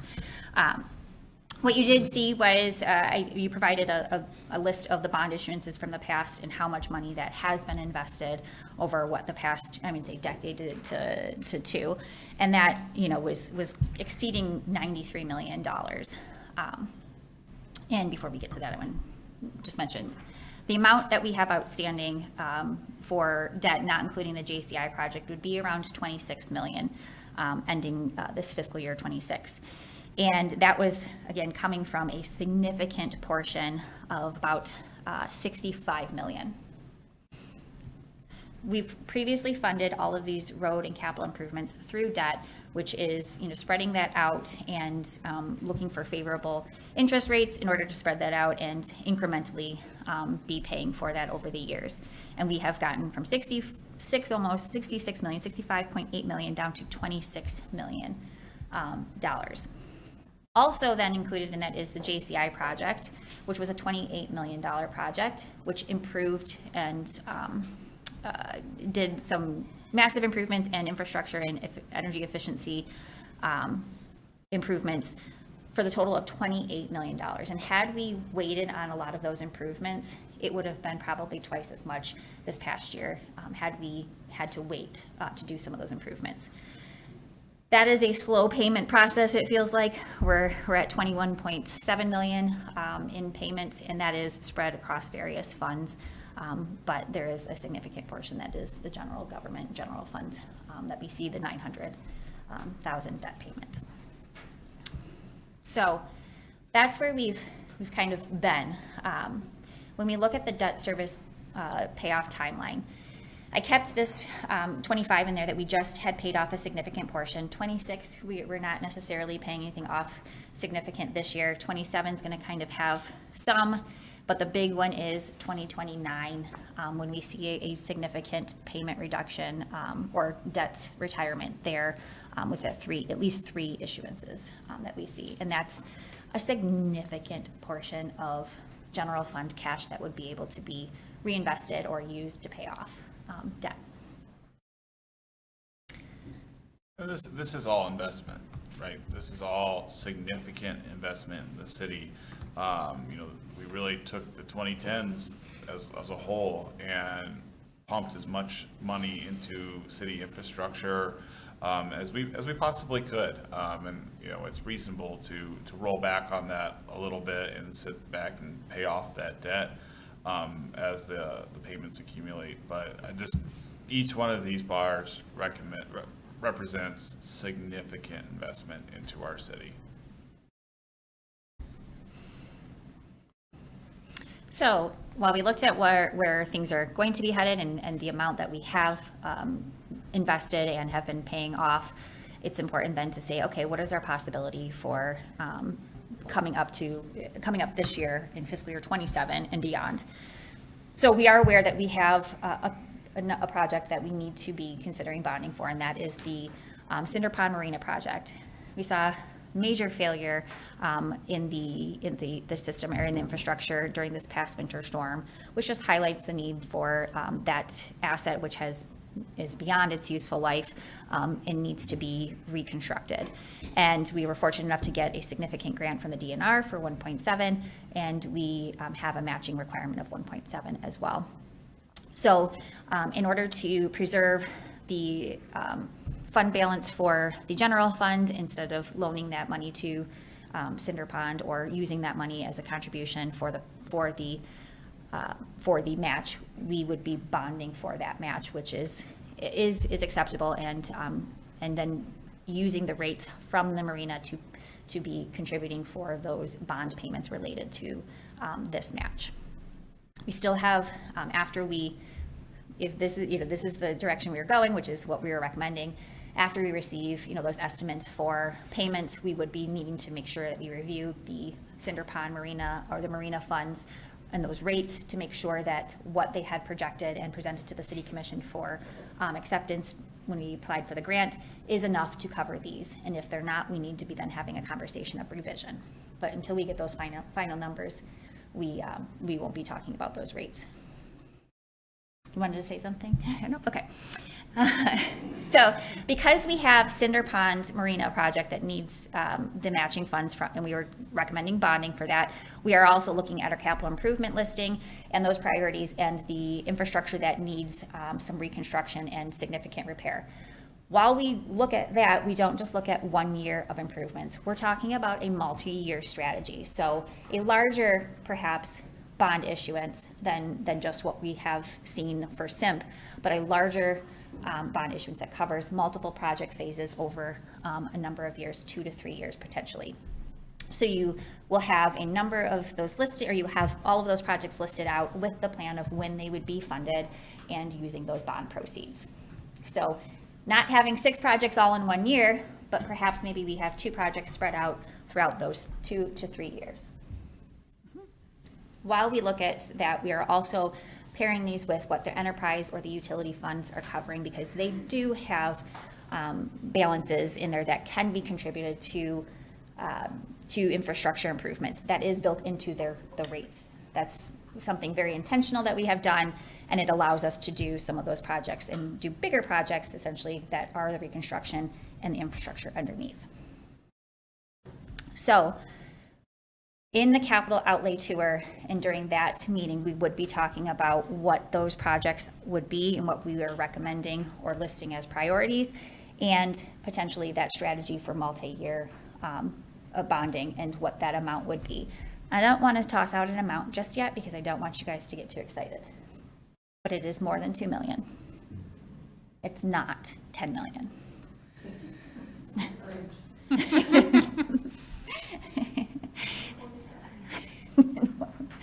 But things are expensive, and there's cost. And when we look back at this, that bond issuance, if we're timing that, especially with the 2029 roll-off of debt, and we're looking at our capacity for 27 and 28, that does fit in there for payments and would not be causing us to be financially constrained or our bond rating negatively impacted. But the longer we wait to improve some of these things and address some of these things, the more expensive it will get. We've seen that before, and we've been hearing it this year, especially with when we talk about the potholes. So, any questions on that? I'm kind of just giving you a little bit of expectation for capital outlay tour. So you'll probably have lots of questions at that point. And again, I want to mention that our listings, our capital improvement listings and priorities are ranked based off of data that we track and that we consider and look at. But we also understand that you hear things in the community, and that would be the time where we can talk about, hey, I think a really good example of this was Division Street at one point when we were able to resurface that. That wasn't necessarily high on our list. It was really bad.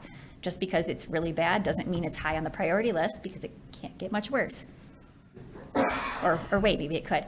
But when we had the discussion during budget, it was mentioned that that is a really terrible road, and we were able to find a short-term solution, but one that went really far. There's some other things that Division Street needs right now, but that goes really far, and was able to make some of those priorities a little bit higher. I think I'm just going to dispel a rumor from, in the general public that says whoever the mayor is, their road gets redone. But that's not the case. That is not part of the ranking criteria. Didn't. You were not the mayor, and yours was done now. All right, let's talk about some other controversy here. Utility rates. No, utility rates. As I mentioned, utility rates. The rate study that we had performed was a 5-year or multi-year, not 5-year, but we looked at a 5-year smoothing, 10-year smoothing period for our utility rates. Utility rates have very unique consideration in there for, yes, bond payments and whatnot, but also includes repair, maintenance, and infrastructure replacement. So the utility rates that were proposed in the rate study, which I can share that link if you need an electronic version of that or print you off a printed copy, but I know all of you've seen it, has the projected rates for the improvements that we're expecting to make over a period of time. So we are very strongly recommending staying with that rate structure and that rate timeline. So that is what we're going to be seeing here. And yes, that means increases. That they are increases, but that is the projection for the replacement schedule and maintenance schedule going forward. And it was also part of when we restructured some of these rates. So what we are seeing in the water rate breakdown now, there's 2 components to your utility rates, water rates. Let's stick with that one. You have your fixed rate and your usage rate. Fixed rate doesn't change each month, right? Your usage rate changes based off of how much you use. So in fiscal year 26, we saw here $11.02 and $13.01 per unit. And what the rate schedule has laid out for the schedule is an increase of 38 cents for the fixed rate, so 38 cents a month increase on water, and 46-cent increase per unit for your usage. Again, that's assuming the standard 5/8 meter size. If you don't know what your meter size is, please look at your bill. It does show you what meter size it is, but this is what's typical for a home, right? Sewer fixed rate, again, similar with fixed and usage. Fixed rate increase of 53 cents per month and a 67-cent increase per unit for sewer. Stormwater, 1029. Then this is about a 5th acre lot. So again, look at what you have on your bill. This could be different, especially if you are in an area that has larger lots. I can share all of them, but I didn't want to put too many numbers up there. That's looking at a 31-cent per month increase. Yes, and when you think, yes, it is. There's increases. So what does that look like in a monthly bill or the average bill? We assume, again, the 5/8 meter, we assume on average 4 units or 4,000 gallons per month. So I think it's 4 units and a 1/5 of an acre lot. Again, looking at what it was previous year, $63.06 for water, $81.06 for sewer, $10.29 for stormwater. It will now be $65.28, $84.27 average bill, and $10.60. So you will see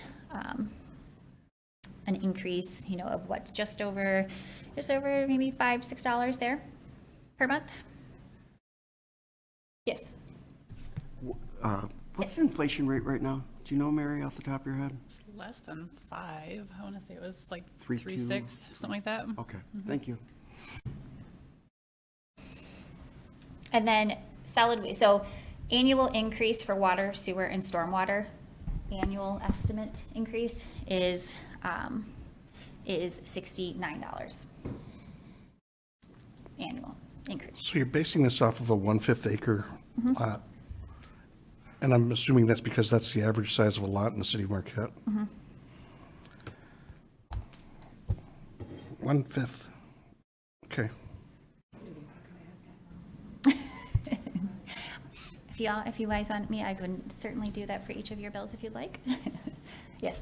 So it's about 4.5% increase, more or less. How did you come up with the numbers? So there's a water rate study that was performed by a consultant not too long ago. We updated it. It was actually a little while ago now. But we updated it. Yeah. We did an update. Yeah. We looked at a pretty significant step up because we're not at the level we needed to be to fund our infrastructure. It was about 5 years ago, the commission came back and asked us to revise that. So we smoothed it out over a number of years. Where the larger increases were kind of past that point, and now we're at the maintenance increases. You have to keep up with inflation somewhat to be able to be responsible with these utilities. If you're not, unfortunately, if you're not increasing rates, you're not keeping up with what you need to. Which is why I pointed out what Yep. inflation was at. So it's not much over inflation.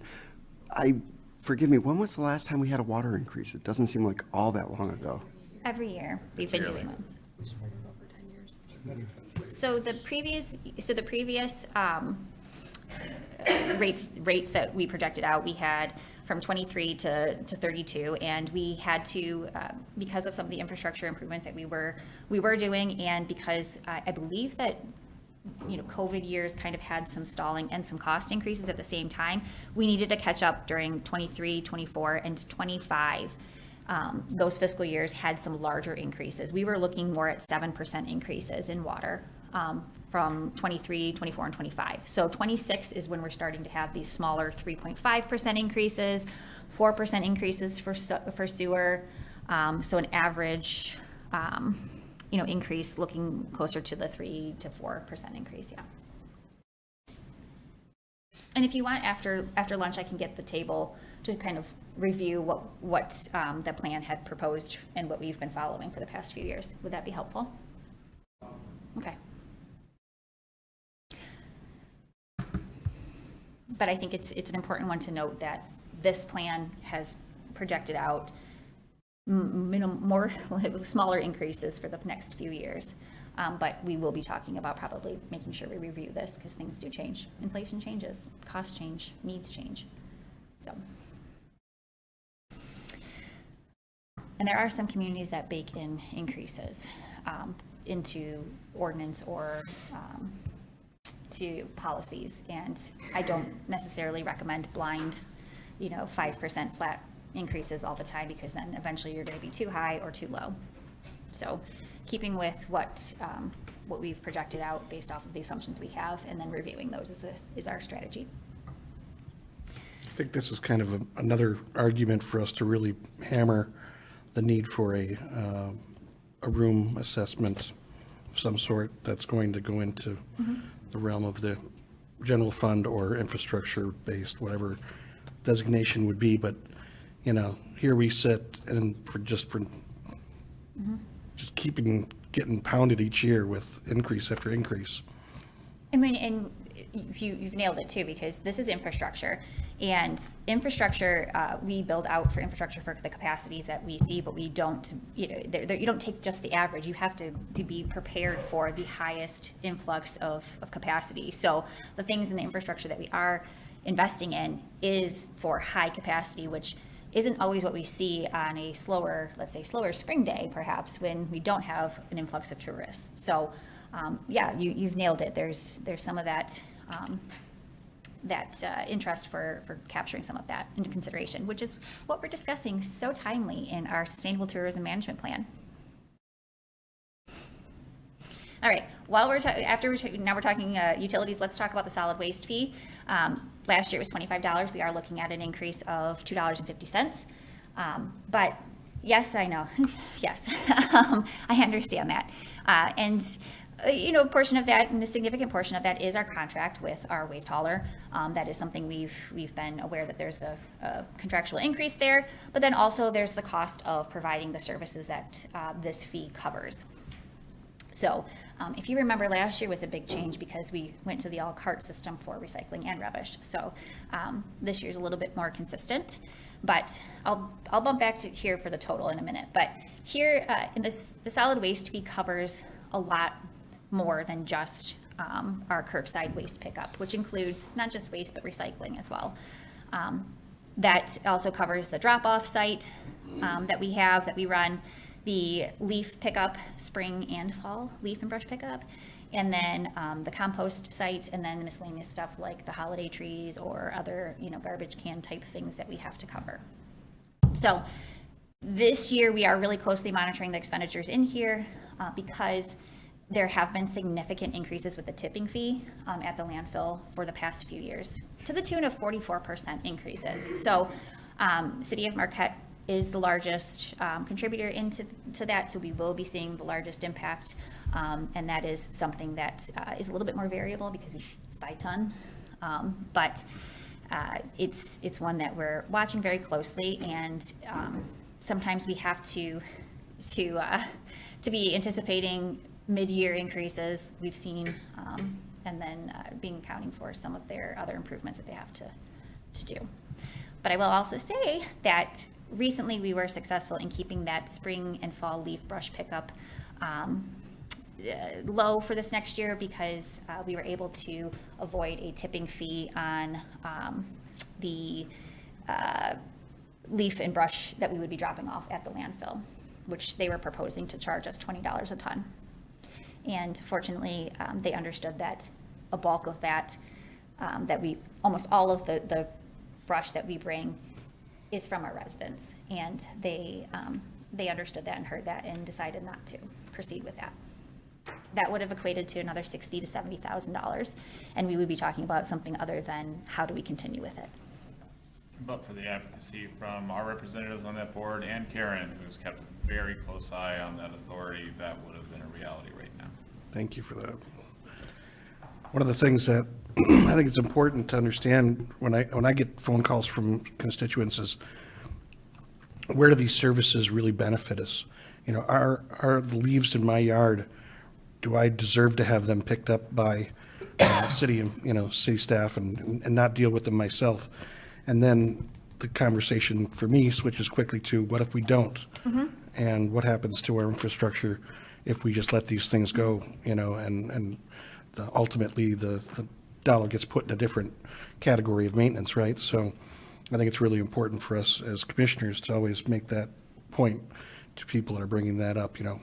To me, initially it would be a luxury because, I'm entitled to have my lawn waste picked up, when truly it's because we're looking out for the betterment of our infrastructure and what the impact that stuff would have if it went down our sewer drains and things like that. When we talk about the drop-off site especially, that's a really good point. The drop-off site is sometimes tedious to run. It is, you see an influx, you see slow times, you have to staff it. Sometimes we hit capacity really quickly too. But if we do not offer that service, then we would be seeing a lot more stuff on the curb. We'd see stuff dumped. We would see things, burned, yes. So it is in our woods, certainly, and that is one that we feel very strongly about. But that is in line with one of our top priorities that is identified in the master plan and in our strategic plan on preserving the natural resources and assets that we have. So all of these are very much a part of that. So everybody does benefit from that. And I will say that we would be, the biggest portion, 53% of that, is our contract with waste management. That includes garbage and recycling. That includes carts. That includes, a portion of that as well with, I think, the tipping fee in there too. So that is just one we're continuing to watch in the future, especially as we get towards the second half of the contract and look at what future services are exploring to be. And this is the one that we hear the most probably from. Well, and I think it's worth saying, you know, I've seen many comments like, oh, I pay so much less for waste disposal in a different area, and people don't recognize how much is included in this solid waste fee. And from my experience, our residents have a very high expectation of these services, and they really rely on them. And I can say that because if anything is interrupted, if anything is delayed, they are calling us, they are calling you.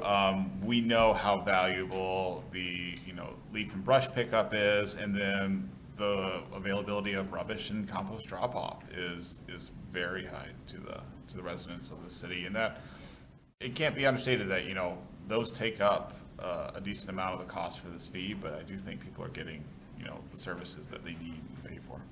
Mm-hmm. It's a service that everybody receives weekly, and it's really hard to get 52 out of 52 weeks perfect. So there are some imperfections with that, and I'm not saying we should settle by any means, but that does mean that we do have some expectations that you know, we let's see how good we can get it 52 out of 50, but knowing that we're going to have a couple of days or weeks that aren't so great. So looking back at the example monthly bill, the total annual increase for solid waste is $30 for solid waste over the year. So $250 a month increase. And I do want to recognize and don't want to glaze over the fact that your total utility bill for the year, you're going to see just shy of a $100 increase. I want to say that we don't look at that lightly, and I want us to make sure that we recognize that, along with, you know, increasing in property taxes as well. It is a lot of money. Any questions on utility bill? Okay. Great. All right, we were gonna, that is kind of the end of our budget. Yes. Yeah. Yeah. Yeah. What's the total estimated increase in city revenues from the increase in utility From bill this? proposed? Total. That's good. Percentage-wise, it would be 4%. About 4%. And that would bring in, how much do you think in revenue, dollar amount? For, Guessed? you're talking about water and sewer? And garbage. And garbage, okay.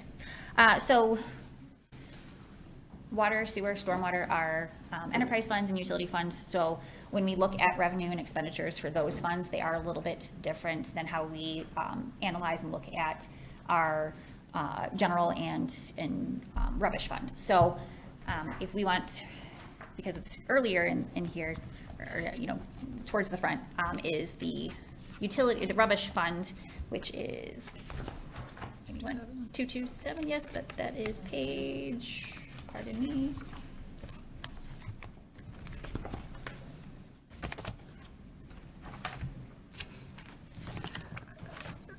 Page 41 is sanitation.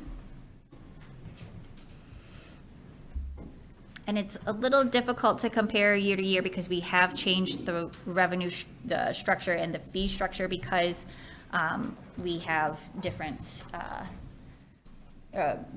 fees to cover tipping fees and contract fees. So you're looking at, without that fund balance carried forward, last year we did subsidize, doing some math. Let's see, among all the funds, between the increased expected budget for sanitation, stormwater, sewer, and water, it's looking at to be about a $450,000 total among all those funds revenue increase. So it goes from roughly 13.8 million to 14.3. Thank you. Thank you. Is that what you're looking for? Yeah, it was actually twice the number I was guessing, so. It's important to note too, in fiscal year 26, the current year, we did keep those fees lower because we had the change in services and change in carts. And so we did essentially plan to subsidize that by $500,000, which we planned on when we built up that fund balance in order to stabilize those rates, but then also account for the changeover to carts. The major reason for our tipping fee increases, if I'm not mistaken, is because of the water treatment plant that they're being forced to implement. Is that correct? Or PFAS issues, or? That's the most recent increase. There had been previous increases in there that are just cost of service increases and. 40%. Oh, that was over a few years. Okay. That was over probably 3 years. And Seems like every other month we're getting a notice that the tipping fees are going up. Yes, yes. And I'm not an and our- expert and in our- rate studies And our for that. recycling isn't nearly where it needs to be in order to Recycling, maximize the recycling facility that we just built out there, because Upers don't know how to recycle for some reason. The city of Marquette does know how to recycle. They what? The city of Marquette does, but I think we're the largest consumer Yeah, or there's contributor to that. it's, and I want to recognize that it's difficult to transport that kind of material sometimes from those out of, those farther away townships to the landfill. Or to the recycling center, and that's something that it's not, we can't fix, but there are opportunities and grants that are out there that the state of Michigan has really been pushing to increase recycling here, and the county has, or the landfill authority really has been pushing for that. That would essentially try to make it easier for people to recycle.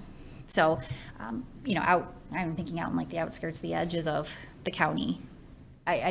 I'm not even sure that they have, door-to-door service that can be offered, financially feasible, and especially in the winter. So I don't know if it's that they don't know how to, it's just not as easy. But yes, I do think that there's going to be some changes and improvements with the materials management requirements, the Part 115 requirements that are coming up. That is a county, it's going to be a county-wide requirement to increase recycling to a certain point, and that's probably gonna bring some improvements around the board. But yes, City of Marquette, I would say, is safe to say that we lead the way for recycling. Future projects in that realm is looking at compostables and the food waste and how we can start improving our food waste and making sure that that is staying out of the landfill and is composted in a way that's useful for our environment and for the landfill. So that would be something we could be seeing shortly. Any other questions on that? Before we take a break for lunch, we're a little bit ahead of schedule, but are there funds that you would like me to address or specifically go through? I don't want to, bore you with any of the details that you want, but are there certain areas that you would like to discuss? Or certain funds I could highlight or cover or direct you towards?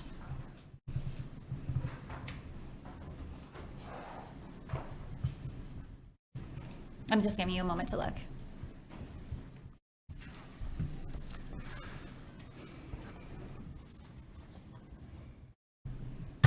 I'm just waiting. The biggest one that I was looking to kind of micro-analyze or get into the weeds with was a little bit more on the road maintenance side of things, but I think we've done a good job of getting into it. But if you want to take a deeper dive, I think that's a very important one to our. Yep.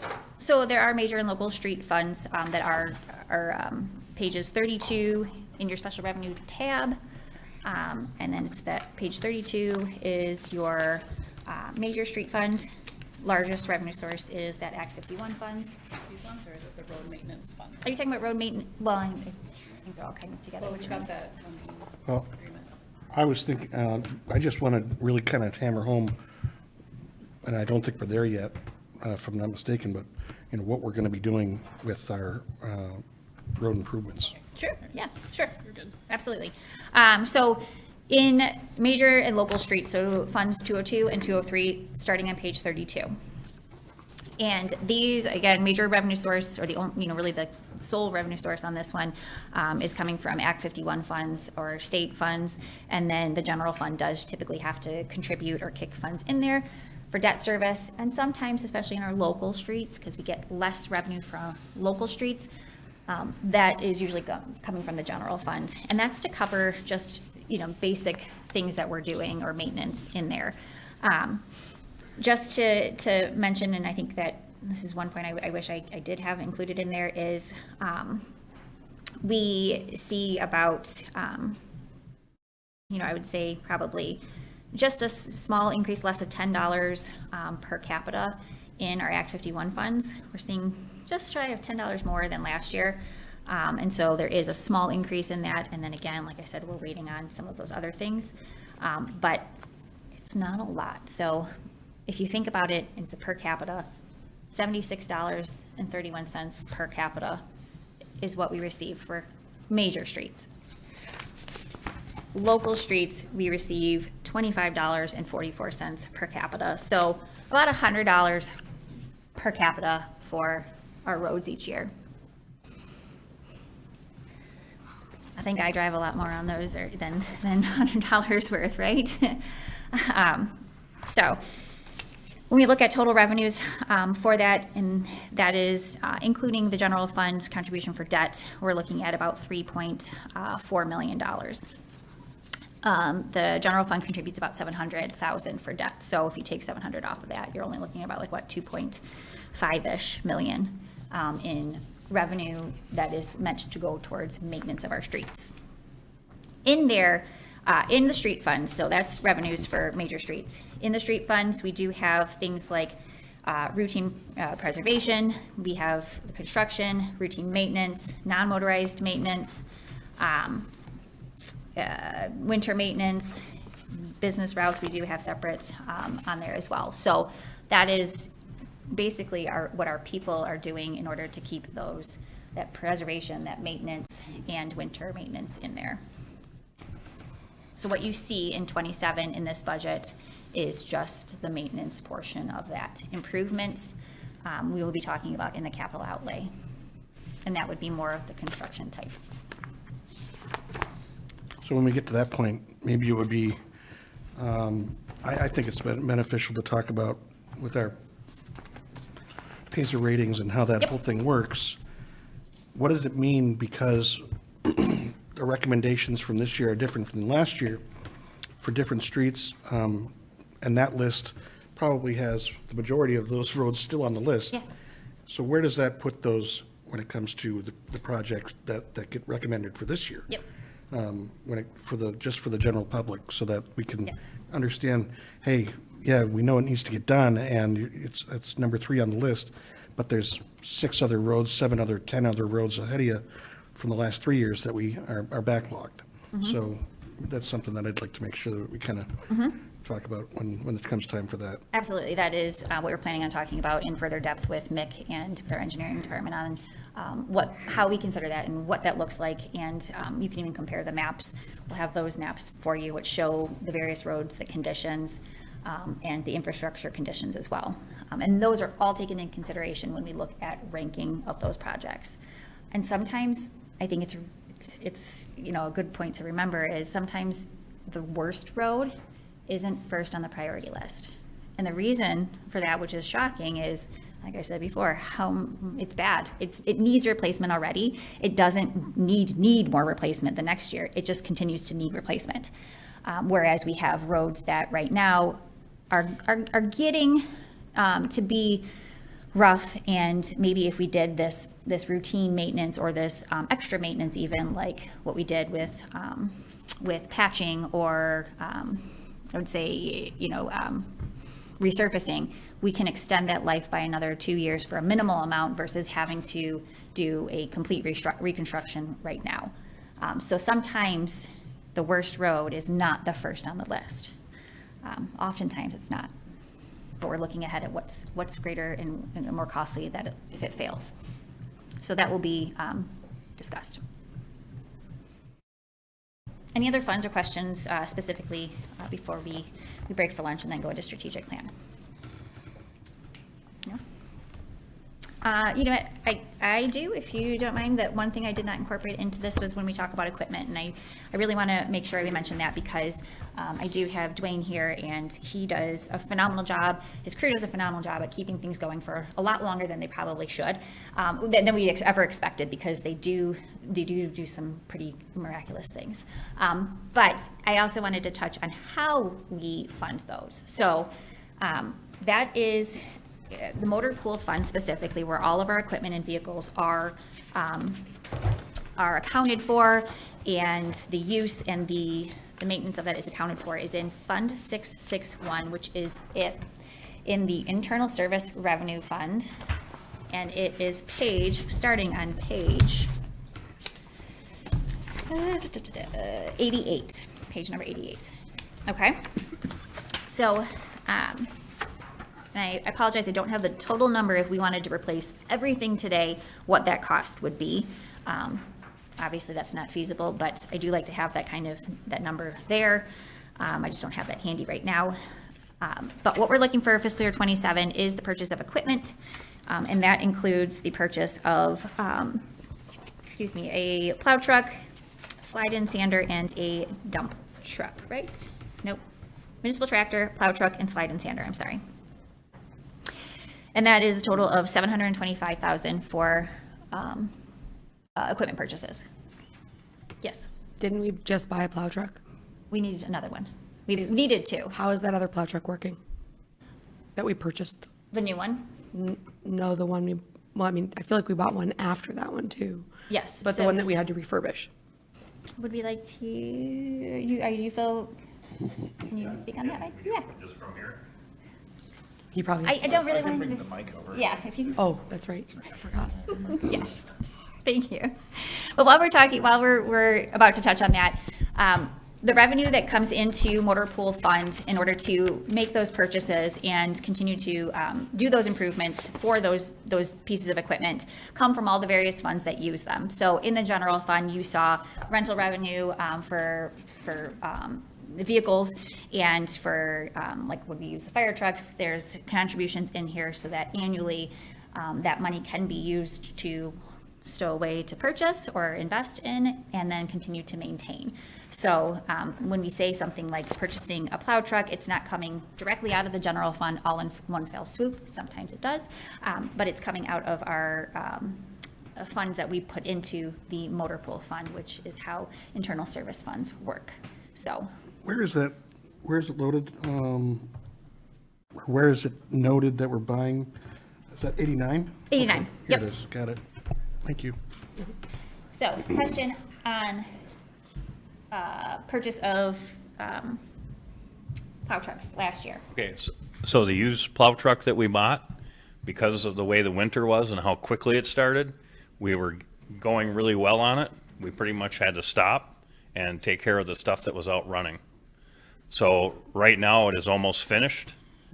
It'll be ready for this winter, and it's a good thing because the other plow truck we ordered, the Peterbilt, was supposed to be ready in March. Then it was July. Now it looks like it's going to be September. So we are not going to have that truck up for this year. There's no way it can happen because we still have to outfit it. So that's where we're at on those trucks, and then plus the new truck we're going to purchase. Now, forgive me if I'm wrong here, but I do believe when we purchased the one that you guys are fixing right now, we were told we have to buy one right now. We absolutely need one for this winter. There's nothing else you can do. You have to spend this money and pull it out. And you're saying it's still not working? That is correct. Okay, thank you. But there's several reasons why it's not working. We waited too long because we were looking for something used, and it just the way the winter went and everything, and we're short two guys, and it just everything. When things break down, you got to prioritize what you got to have out. So. And that is a dual use kind of a truck as well. Once we have the full fleet of plow trucks, that is able to be reused for something, I believe, which is why you went with that. Right. So we bought that. We were going to put a sander on it, an actual bolt-on sander. Now we're going to put the slide-in sander in there because during snow haul, with our trucks being so old and the breakdowns we have, it'll be nice to have another truck that if we need it, we can just slide the sander out and it's already ready to go for a dump truck. So it's kind of a good thing that that it didn't get ready, because now we can shift gears without having to revamp the whole truck. Is a municipal tractor a loader? It's a sidewalk, those sidewalk plows or snow blowers. How were those sidewalk plows this year? We had some breakdowns, and the problem is nobody in the U.S. makes one. So you got to wait from Canada, and with the tariffs and coming over the border, sometimes we waited weeks on end for parts, and it's just one, and it doesn't matter who you buy it from because it all comes from over there. So it's just one of those things, but our guys did a really good job of doing what they could and trying to keep everything up and running as best we could, so.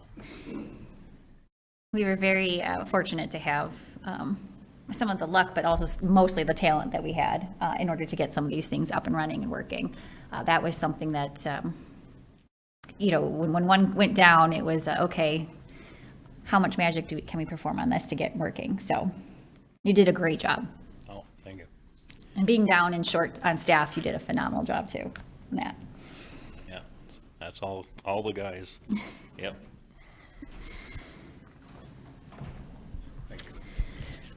While we're on motor pool fund, I do just want to also point out on that, we do a lot of this work in-house, and we rely on the expert and the staff that we do have with the talent.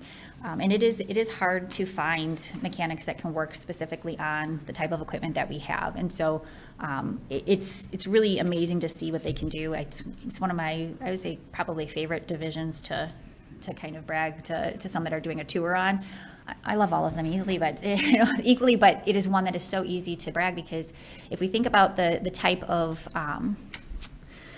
places that we live right now, having to send out a piece of equipment to Green Bay takes time away from that piece of equipment being utilized on our roads. And downstate, I would say in another community closer to a Metro Detroit area, you have more options for mechanics, you have more options for specialty equipment or even dealerships. We don't have that here. So it is so important when we look at our mechanics and when we look at the work that they do perform, how lucky and how fortunate we are to have them here. And the type of work that they perform is just truly amazing. And that's something to be stated too, is, we look at a metro area, we look at smaller cities, I mean, they have a lot of opportunities for regional cooperation, regional resources, county support. We're on an island up here. I mean, we're the big municipality, we're the ones who are expected to have all the resources.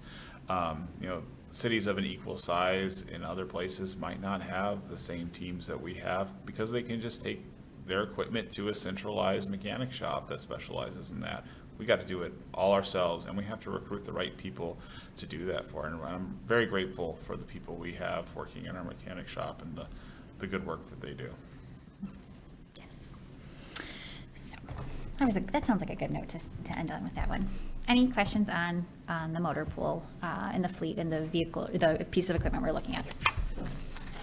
This was not what it started off as. This is what was reasonably adjusted to, and I am very, very grateful for Eric and Dwayne. Yes, I told him to ask for everything that they wanted and needed, and he thought I had a sense of humor. No, he did have these already ranked and ready to go. All right. All right, are we good to break for lunch and then move on to strategic plan after this? Are there any pieces of information or charts or information you would like me to have at lunch that I can gather that we covered today that we thought, hey, you know what, that one chart you always have is handy. Is there any of that? I'd like all of them.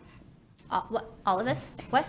I'm a visual learner, and I would really appreciate, it doesn't have to be today even, but. You want this? Yes. Yeah, absolutely.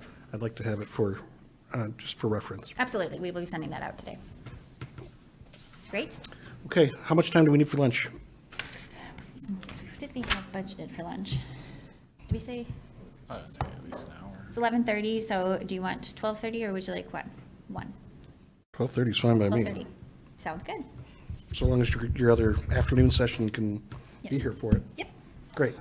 Okay, we are recessed until 12:30.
and that we are approaching in a different light, but also very much in mind that we need to be investing in things, so.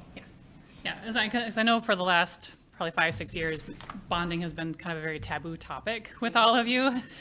So, and we've Thank you for that. We've done some very significant improvements on paying down that bonding by deferring so many projects. So I think for the last couple of years, this has come on to our radar of we need to invest in some of our infrastructure. And, the cash flow isn't keeping up yet. So, when is it time to bond? I will have to say that when we moved forward with the waterways grant, that was kind of the catalyst to be like, okay, if we're going to do it, this is the year to really start that conversation. So I have been talking with our municipal finance advisors. We're getting some comfort level of what that borrowing capacity is going to be.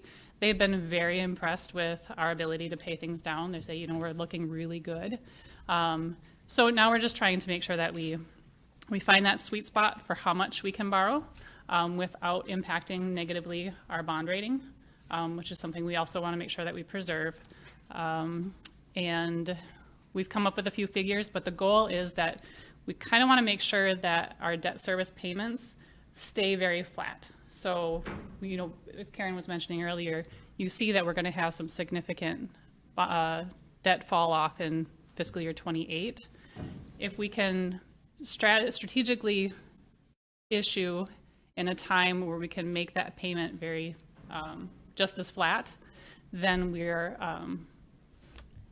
it's just trying to make sure we got the timing right. So, and we are looking at this fiscal year 27 would be a good opportunity to bond, do a significant amount, and try and capitalize on that gap that we are going to be facing in 28. So because none of this has happened, at least in my tenure, can you break down how we go about bonding and paying one off real quick? As far as timing wise afterwards, is it like a home loan where we get a packet and we're paying this much a month? Or is there a penalty for paying early? What's a typical longevity of a payment plan, something along those lines? Yep, so we want to make sure that the bond is as long as we have the asset. So we're kind of looking at like a 20-year bond we would typically go out for. Right now, we're talking about structuring that bond repayment that we would actually probably have 1 year of being interest only, so that when we start paying off the principal, it falls in line with that fiscal year 28 when we start seeing that the old bonds fall off. So we also want to time this out so that once we've identified our projects, that we aren't issuing too early, where we have assets sitting in our bank for too long, because we want to make sure that we spend these down in a certain time period too. So yeah, we're looking at trying to make sure that we have everything set up to issue probably around January to March, so that we're in line for those construction expenditures that would be starting with the marinas next spring. And then we're working with the engineering department for what other street improvements and other things on that capital improvement plan we can start knocking down for the next 2-3 years. So yeah, you do get a table. You do receive an amortization table that shows you the years and when those payments are. And what to expect. That is how we budget, but you don't typically have that until you realize what you are spending and interest rates and schedules and things like that until you get closer to the issuance. And we have to make sure we identify those projects that we're bonding for. We can't just say, hey, we want this dollar amount, and then we can allocate it how we want. With the type of bonds that we go out for, we have to be very specific about the projects that we're financing for. Forgive me for interrupting. I just want to make sure that the people at home aren't looking at a screen that says lunch break. Sorry, yes. Because I know there's a ton of people that are dialed into this morning. We're going to just pause right here for a moment. Do you have an estimate on what a significant amount is?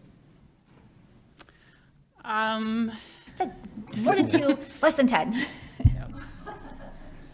I want to be careful of what we say, because I don't want everybody to salivate about like how much we could be levying. But again, we're trying to do it within a way that we're not Right, yep. We want to make sure that we can, and with that, I'm pretty comfortable with what we can move forward on with projects, so. Having never gone through this before, is it too early to ask you, like, what are the basic steps that you would be following to get a bond? Yep, so we kind of started that. We start conversations with our municipal finance consultants, and they work with the bond attorneys. And that's part of why we engage them early on, because it's expensive to bond. So we want to get a good idea of how much it's going to cost us to go through an issuance. Then there's a lot of, once we identify the projects, that helps us to identify what funding sources are there. So each project that we get into is going to have some allocation towards our utility funds and some allocations towards our street funds. So there's just a bit of structuring they have to go through there. Then there's a lot of public notice, and then we will go to selling the bonds. So there's be a process where we start, our municipal finance will go through that, where they're going to actually seek out the investors that want to buy this debt of the cities. And then they go through the closing once we find the best rate and the best investors. And then they will close the bonds out to us, which means we'll get our money. And then we can start using those funds. We have about a 3-year window usually to expend those funds down. What is the role of the city commission and the residents? To authorize the debt. So that's the city commission vote? Yep, because these are going to be backed by the full faith and credit of the city. So basically, we're pledging our tax dollars to paying these down. Do the residents have any say other than public comment? That will be all part of the public. Was there a public hearing specifically for these? Yes. Yeah, there is a public hearing, yes. Yep. When we say residents and debt as well, there's there are options that we've discussed in previous years in talking about debt, and that was talking about debt millage, which is specifically tied to a millage that is raised by the public or by the residents or taxpayers. That is not what we're talking about here. This is talking about just municipal and the general obligation, which, yes, is still taxpayer dollars, but it's not specific millage that's identified for that. That's just general operating. It would be the city commission that ultimately has the say-so. Yes.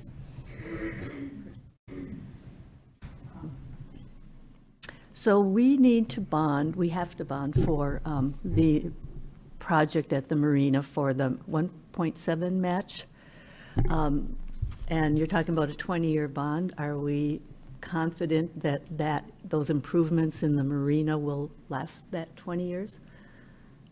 You didn't see John shaking. There are multiple. Well, and let me just, as I understand it, that bond will be, that debt will be paid off by the marina funds, correct? Yeah, okay. So but my question is still the 20 years with the marina. There are multiple ways that we can bond for projects. Okay.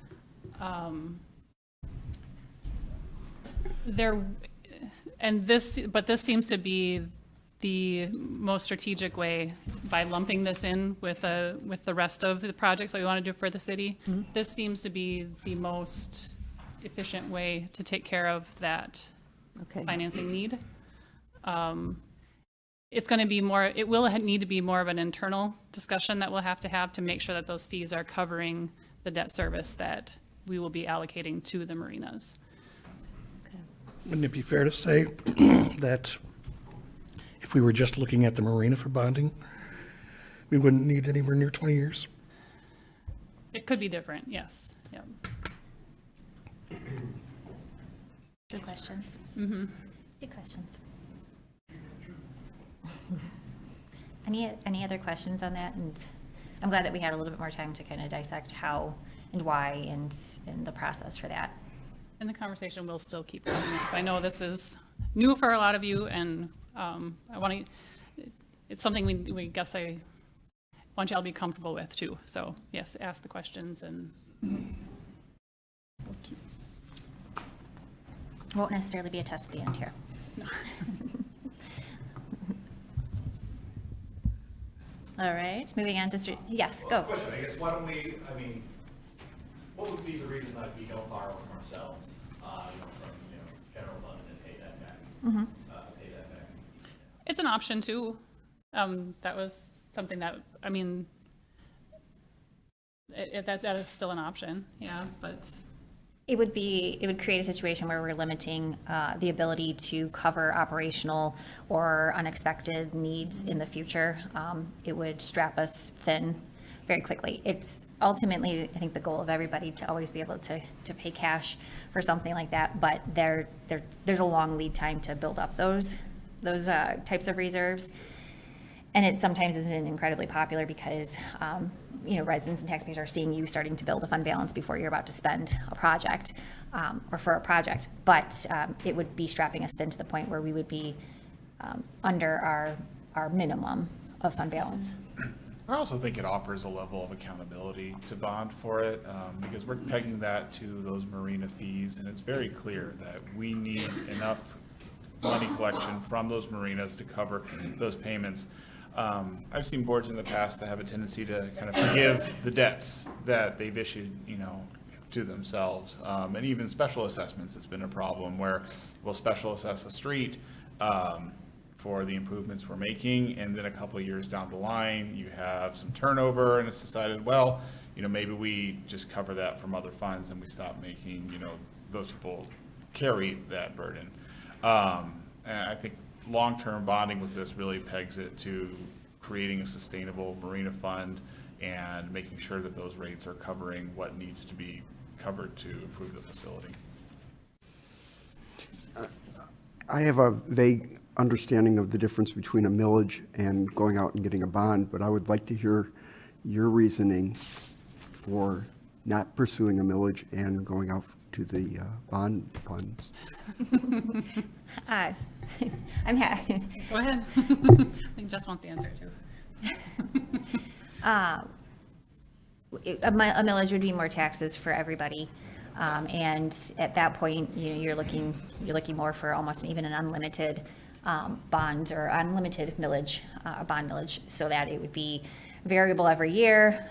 And if financially, there's an issue with the economy, you would start seeing these millages spike potentially. And it needs to be voter approved.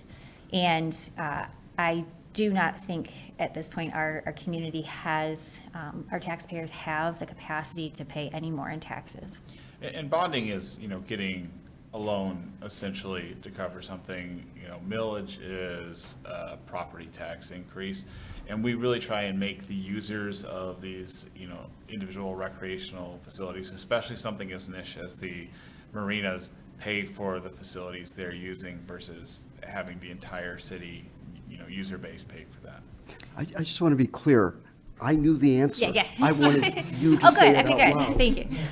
Yeah, no, and I think it's really important too with issuing bonds and not being backed by a millage specifically. That allows us to explore opportunities for revenue generation that for people who do utilize some of that infrastructure that may not be taxpayers. And so that would free it up if that does become available, then we can be dedicating some of that revenue to the general operating, which would be covering these debt payments as well. Yes. There are several, it's probably the first year that we haven't talked about, other options and other revenue generating resources that include taxes, mostly because it's just not, it's not feasible from what we see in our community. But there are other, millages that can be explored. We are at our capacity for levying anything for operating and for other, specific things. But, when we talk about special assessments, that is something that if it's very much tied to a specific service for a specific area or a specific benefit for a specific area, that is something we've always had, but we do not feel it is an appropriate time to be discussing something like that for an increase. That's why you didn't really see it this year. So, good questions and good point. Anything else on that while we move into strategic plan review? All right. So it is, really an excellent practice to review the strategic plan with the budget at the same time, because these priorities are what leads us into the decision making that we present to you, and the recommendations we present to you in the budget.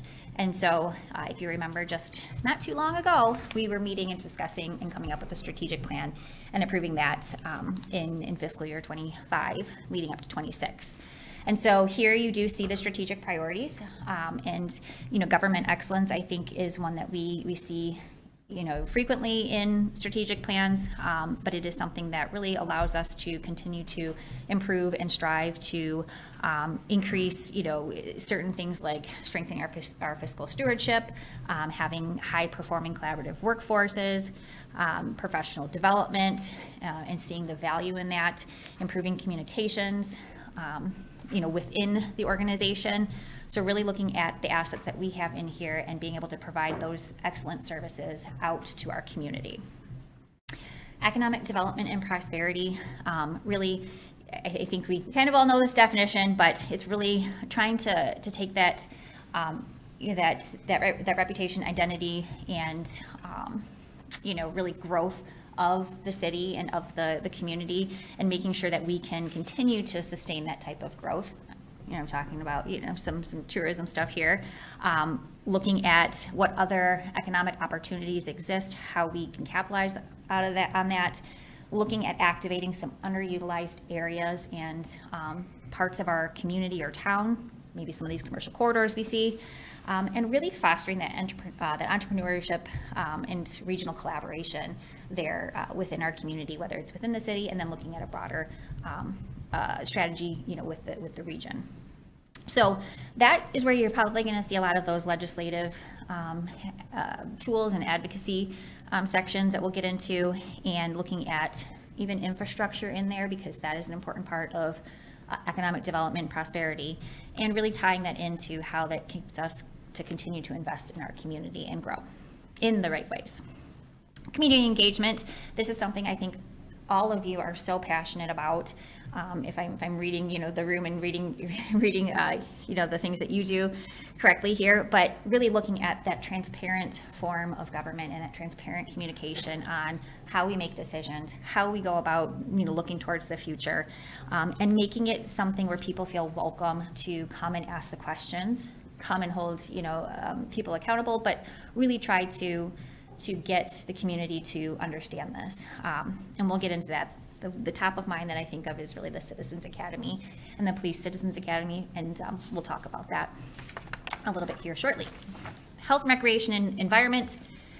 We just talked about public spaces. We just talked about our natural assets and some of the amenities and facilities that we do have that really fosters that recreation and environmental stewardship in there. This is what we're talking about when we're thinking of the climate action plan.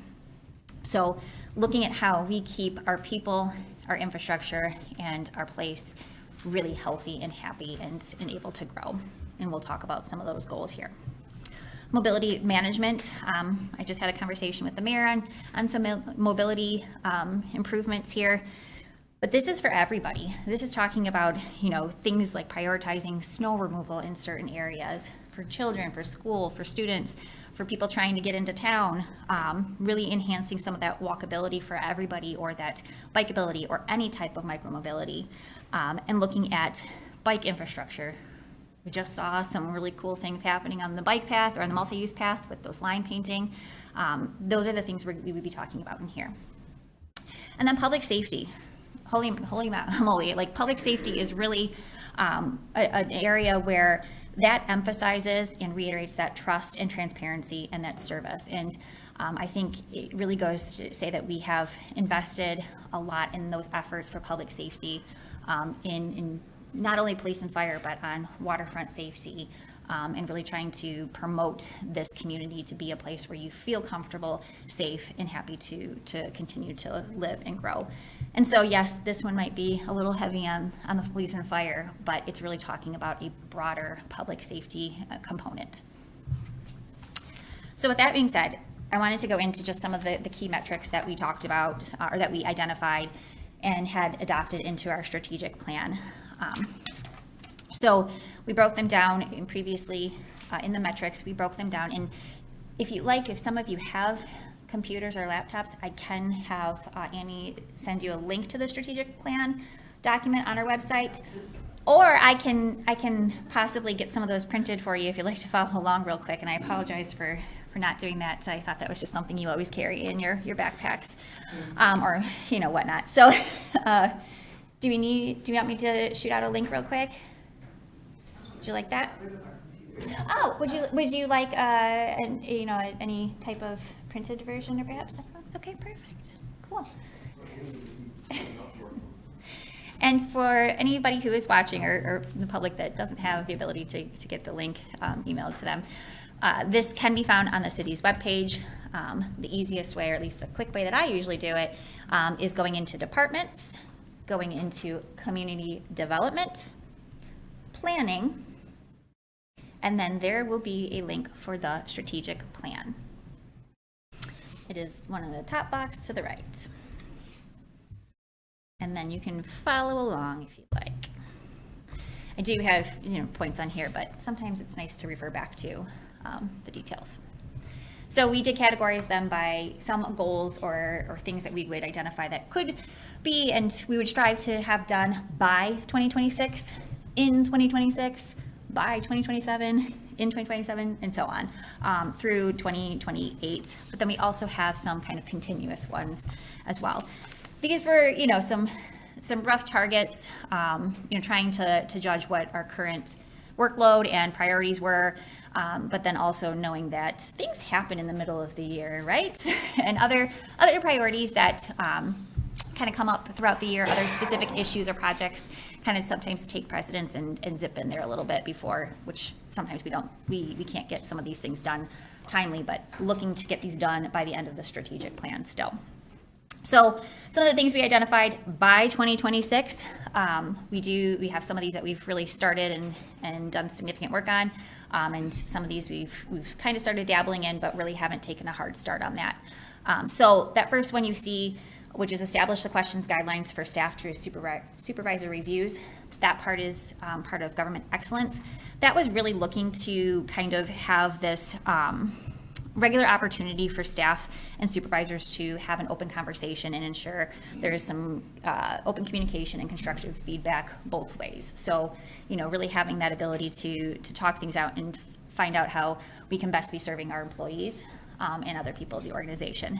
That priority or metric has really taken kind of just a little bit step back as we were working on some other reviews, and I think negotiations are this year too. So there's some structure. We've had a lot of labor discussions over the past year, and our HR manager Laura Steele and I need to sit down and work on this project a little bit more.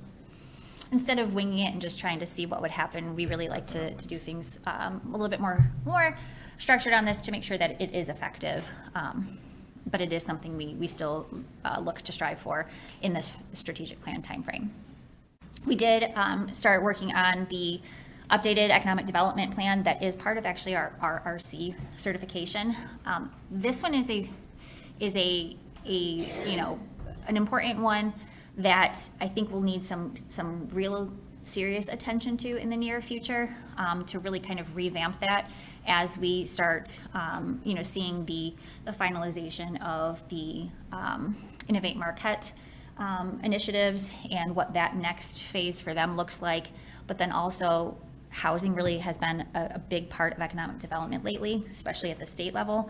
And so trying to revamp that and look at our economic development plan with some fresh eyes and maybe dedicate some more resources towards a very robust plan for that as we head into kind of our recertification for our RC. So that one is in process. And then we have also we have sought input and research for a climate action and adaptation plan. So we are working with the Rural Leadership Fellowship Program and have somebody that is working on, we've heard that initial presentation and working on that. So we've identified that in a unique opportunity and partnership and have made some good start on that. In 2026, again, I'm going to kind of just run through quickly so we don't spend too much time on these, but there are some I want to point out. Start the research and input on that sustainable tourism management plan. We're on that. We're working on that right now. The final real product we're looking at would probably be January by the time that's finalized and requesting adoption. So the steering committee's meeting for that. We've had one meeting, and we're now having some department meetings related to that. That one is one that we've pushed off for a number of years. And you know, really, I wish we could have done it sooner. So we could have gotten, you know, even further ahead on this one, but we are in a really good time for this because there's a lot of energy and conversation happening. And we've had a lot of success with the events and some of the efforts here working with Travel Marquette. And so I think that the timing is still very good for this, and that's in process right now. And you should be seeing some final stuff here as we head into the fall and winter. The bi-monthly presence in Lansing to meet with state legislators and talking about really managing tourism in Marquette. That's a conversation we have anytime we are meeting with legislators and expressing some concerns with challenges.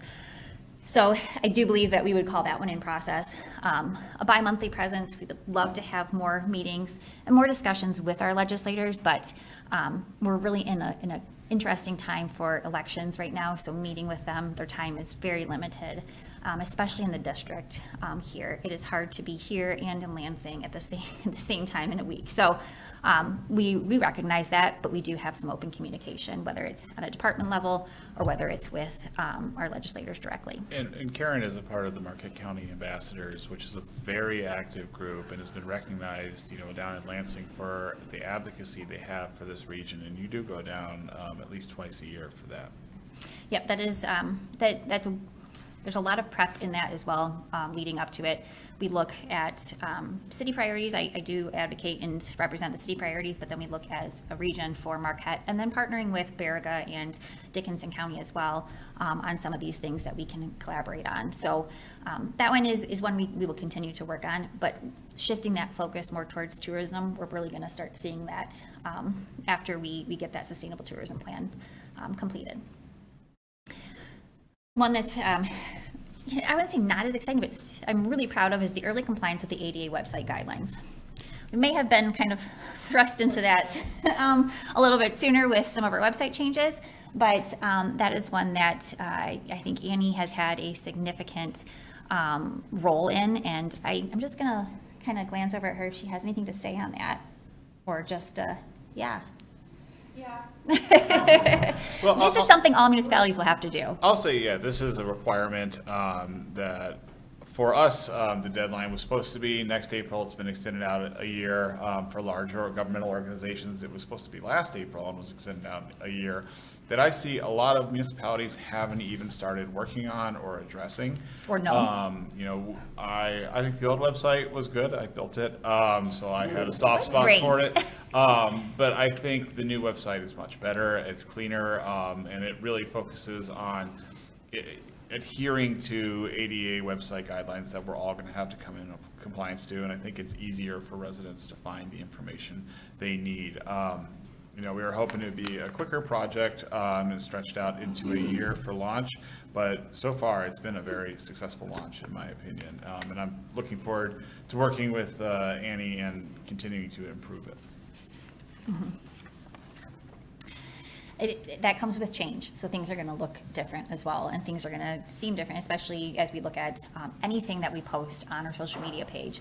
This will have to, you know, these requirements for ADA requirements for municipalities will have to comply to those too. So those posts might be longer, they might be, you know, a certain there's certain requirements for graphics. So this is one that's taken up some time and that we've seen, and I'm really proud of the progress, because I think that a lot of these municipalities are going to be scrambling at the 11th hour and don't have the resources for that, and that's just really unfortunate. But it is an unfunded mandate, and the requirements are incredibly important. You know, accessibility of, you know, websites is a very important topic. Everybody is, you know, utilizing, you know, accessing government through the internet, and more through their cell phones.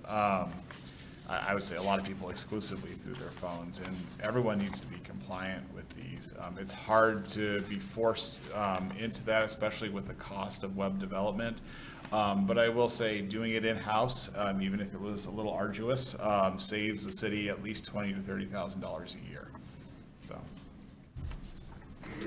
And continuously, The website will have to be updated, obviously as things change and as we need content updating. And that, is also something that has to then comply with these new guidelines too. So there's constant maintenance on this and constant improvements that will need to be done. So I recognize that takes some time away from staff, having to work on that as it comes due.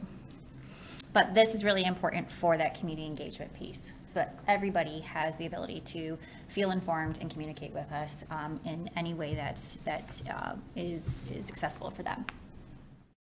Another one that's pretty exciting and that we've made some significant progress on is identification of a site for a year-round dog park. Well, this one might not be year-round that we're proposing. We are looking at summer, while we still utilize a winter dog park. And we were very happy to see that progress made with that site identified and a plan really kind of getting kicked off for that and progressing forward. So I definitely say that is identification is complete. Now working on making that happen. And that was really meant for a recreation area, not necessarily a dog park, but a dog recreation area. This is another instance of a project that we didn't necessarily have funding for, but we've seen, commitment from the community who wants this to help fundraise for it and find a way so that we can add this asset without having to bond or, seek, additional grant funding or anything like that. I'm going to skip one right now, which is the sidewalk clearing for a second here, because I want to jump into the public safety part and just give you a quick update on these. We are in the process of conducting a wage and compensation and community risk analysis. We did just have actually the consultants meeting virtually with city staff on gaining some of this information. That's in process. That has been a little bit delayed. So we're looking, I don't know if I have the time frame. I don't know. What's the time period that we're thinking this would be adopted by or presented? I would hope within a couple months at the outside. So hopefully having something there. But so far the conversations have been incredibly interesting and informative. But that is one we're looking forward to completing. Yeah. Can you just say briefly what a community risk analysis is? I can simplify this down, but I'm probably going to make it too simplified, but really looking at all of the things that we have in our city, like we're waterfront, the tall buildings, the number of miles in between the blocks, the spacing, and how many staff we have, and looking at what we need. So do we have enough staffing? Do we have the right staffing for this? Do we have the right equipment for it? It's a full analysis of our fire service and response. That's way simpler, thank you. Did I get that right? See? So it's not just winging it and saying, hey, we need this, and people not, it's not necessarily an accurate guess. A lot of places have done that. And then also within the fire department, there's some program that we're looking for some self-inspections and utilizing some software called iRoll and trying to get some of that incorporated.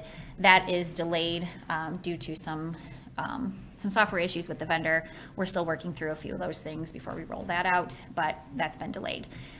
But it's still very much something we're working on. Annual medical and fitness testing for the fire personnel.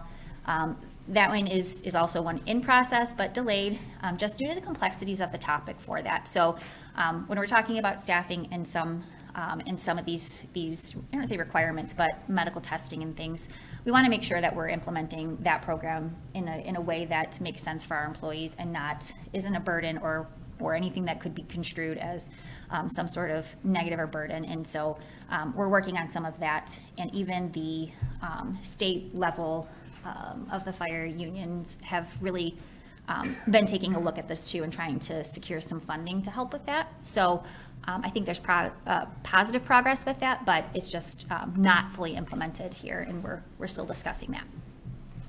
And then the replacement of the ladder truck. So we did make a request for congressionally directed spending through the federal side of things. We have made it kind of past that first phase into the second phase. That is where we're really trying to just see how likely that will continue down in that process. But we do feel heard and represented quite well on that side, especially from, I would say probably from Senator Peters' office, I believe is where that request was made. So still working on any non-federal or grant funding is going to be a tough one, but this is a hot topic for a lot of municipalities. Now, I want to just talk about that sidewalk clearing ordinance. Obviously, that's not something we have brought to you yet this year. I really want to make sure that everybody is aware of, I don't want to say how controversial that could be, but it was a very interesting conversation this past winter with the number of calls we received about people wanting their sidewalk on their side of the street cleared. Now, there is a logistical plan of why we clear some sidewalks in some of these routes. But, you know, on whatever side of the street, we're not going to make everybody happy when we switch sides of the streets, those kinds of things. But, you know, it really is something that we look at trying to be practical for all abilities and all people, and what is practical for clearing snow. And so we're really taking our time on this one because we know when we come to the commission with any recommendations on a snow clearing, sidewalk clearing ordinance, that it's going to come with some heavy thoughts, emotions, and opinions from perhaps maybe even the public. So this one has been a recommendation, I believe, from Planning Commission, and we're just really trying to make sure we take all things into consideration. So just remember, we talked about this one a little bit, and so still bringing it to you. We'll give you a fair warning for that. So looking ahead to 2027 and what we would like to be accomplishing by 2027 and would mean we would be really working on right now as well, and what we've started talking about is that capital reserve policy and looking at a capital reserve construction fund. I don't think we're quite there financially to be looking at that. We really want to get through this next, I would say probably capital phase and see how much we can kind of chunk off for this next issuance, and then looking at what we would need in the future. This one is going to take, you know, some commitment and some discipline in making sure we are putting aside some funding for this. So this would be saying, hey, instead of having to bond for things, we can pay for cash for some of these things. You know, a fire truck would be one that we really would, you know, consider on some of this or some of these larger projects. And making sure we have some cash set aside for some of those. And that would be, if there's any example, that could be is any surplus we have left over or anything that is unspent that wasn't budgeted for, we continue just to take that and instead of putting it back into fund balance, take that and put it in the construction reserve fund. That's what that would look like. That kind of goes hand in hand with adoption of a debt management policy too, making sure we're taking any of our reserves and what we're planning for and managing that and balancing that with debt. So looking at what that debt management policy could become as well. So that will be something we just start really looking at in 2027. Develop an asset management plan. So we do have, you know, a capital improvement plan that has an asset management component to that. This is based off of some of the best practices that we've been hearing and learning from the Michigan Infrastructure Council. We have several employees that have already completed the Asset Management Champions course offered through the Michigan Infrastructure Council, and that has been really helpful in trying to understand and communicate what an asset management plan and capital there you go, improvement plan looks like.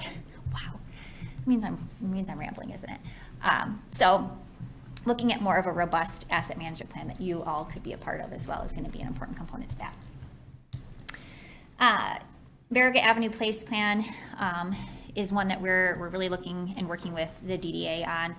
And Tara could probably be giving a good update on that when we talk about DDA annual update. So I'll kind of flag that for her to update when we hear that update from her. The renter's guide is something you will most likely anticipate seeing when we start talking about the rental city housing stuff that we heard from and that the commission was looking for from this past early summer. So this was one we would anticipate updating on that. That's a project we've identified for Annie. Now that she left the room. She knew, it was her idea. Yeah. What else can we volunteer for? It was her idea. So many things. And so, looking at street rebuilding projects, that one is also one we're talking about with asset management and capital reserves. These kind of all tie in together with that. Adopt an active transportation plan. Done. I'll say that all sounds familiar, right? Because we did adopt an active transportation plan. Nice job on that one. And we've, really actually, if we took that plan and looked at what we've done in there, this year, I would say we probably saw some things that we've checked off on. Line painting, look at that. Thank you.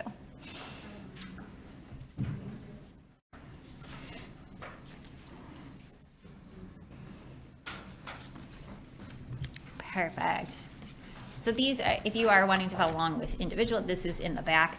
However, they tie to the front strategic priorities that are in there. So don't feel like I'm going to be running down some of these lists here. 3rd Street has been a hot topic, right? We've had some mobility improvement plan identified for there. I think that you also see that there have been some progress on that on 3rd Street. Some of those lines have been repainted. They have also eliminated some parking spaces. I want to say eliminate, which have created some sight issues at some of those corners and intersections. That has been adjusted, and some of the bike lane and signage for that with the sharrows have been also updated and a little clearer. So those are some small improvements temporarily before other larger things that can be discussed and identified. Yes. Just want to say, I rode there last night. It was amazing. Wasn't it? Yes. Looks nice, right? Yeah. That was done in-house too, by the way. So. Annie did not do it. She probably could, though. I wouldn't put it past her. So there's still some other plans and mobility improvement plans that we want to incorporate in there and accomplish. But the point of it is, we hear it, we hear you, we know that there's some things that we would like to do, and maybe perhaps that is where you discuss one-way things. So who knows? And then the funding of the police and fire water safety boat. That there was some progress made. And there were some grants that were, explored. This asset may be better for something else. So we may not continue on with a fire water safety boat. We are looking to see what exactly we need, what will work for us, and what we can be utilizing as partners in our community. So I know that there's something we need. We just don't know what is going to be best before we go out and get some funding.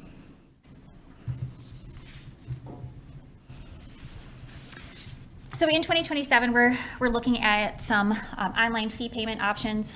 That is something we have kind of really taken a chance on exploring more on with the transition in BSNA, which is something you probably saw in some of the budgets, were slight increases for BSNA transition into a different web or a different interface that will make online fee payment options a little bit easier to explore and offer. So online payments require credit cards and banking information, and a really difficult part of that is making sure that remains safe, which is why we contract out with vendors and companies that is their sole business to do. So making sure we have one that works for our community and that is safe and not something we necessarily have to manage is important to look at.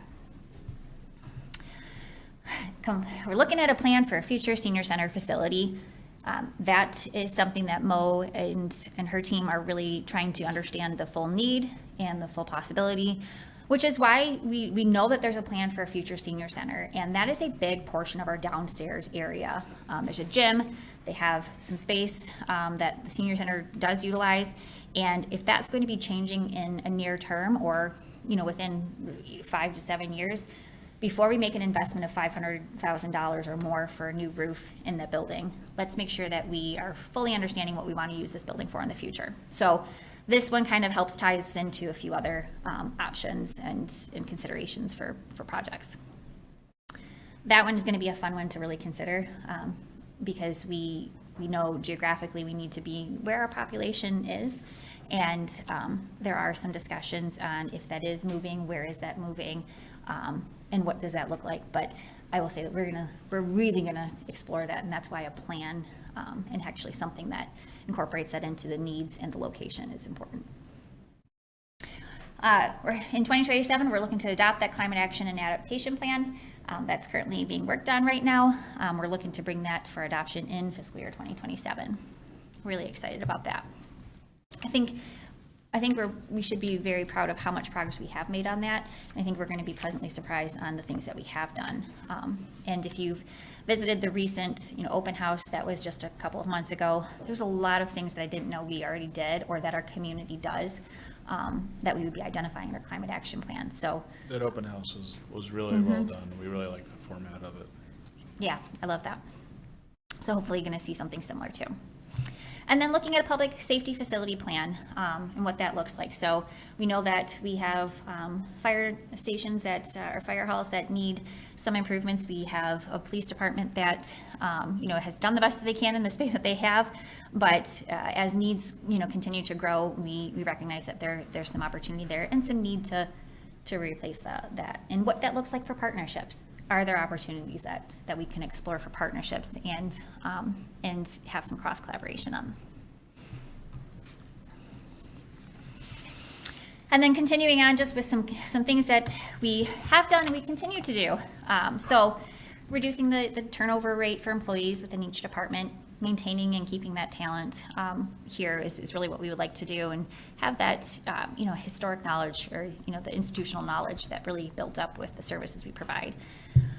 Reduce the number of days to fill a vacancy. This is really recruitment and making sure we're using the platforms that reach the most people and looking at our talent that we have in town and internally even, and making sure that we can tap into that and that they're aware of the opportunities. Increase the number of staff participating in at least one professional development activity. We've made some significant progress in that this year. I think of Mary when you were doing MGFOA activities and courses. A lot of things are held now on webinars. We are unfortunately in a place where not a lot of these seminars or conferences come here. We are traveling downstate, but there is great value in leaving this area for a couple of days and talking with peers in other states or other areas in the state. So we've seen our staff participating in that, and I really want to continue to encourage that within reason, obviously, but making sure that we're able to encourage them to seek the professional development that they want or need. And then, and that would also include MML and what you guys also attend as well. Staff Academy, we are still in our first cohort for the Staff Academy, and it has been, so I think, very successful and popular. We're looking to, when's the last session? In 2 weeks? In 2 weeks, and then we're opening up the next session at some point? Yes, in January. So looking really to kind of continue to grow that program and see how we can kind of incorporate that into an orientation of some sort and, get others involved. That's been a really good one, so thank you, Annie.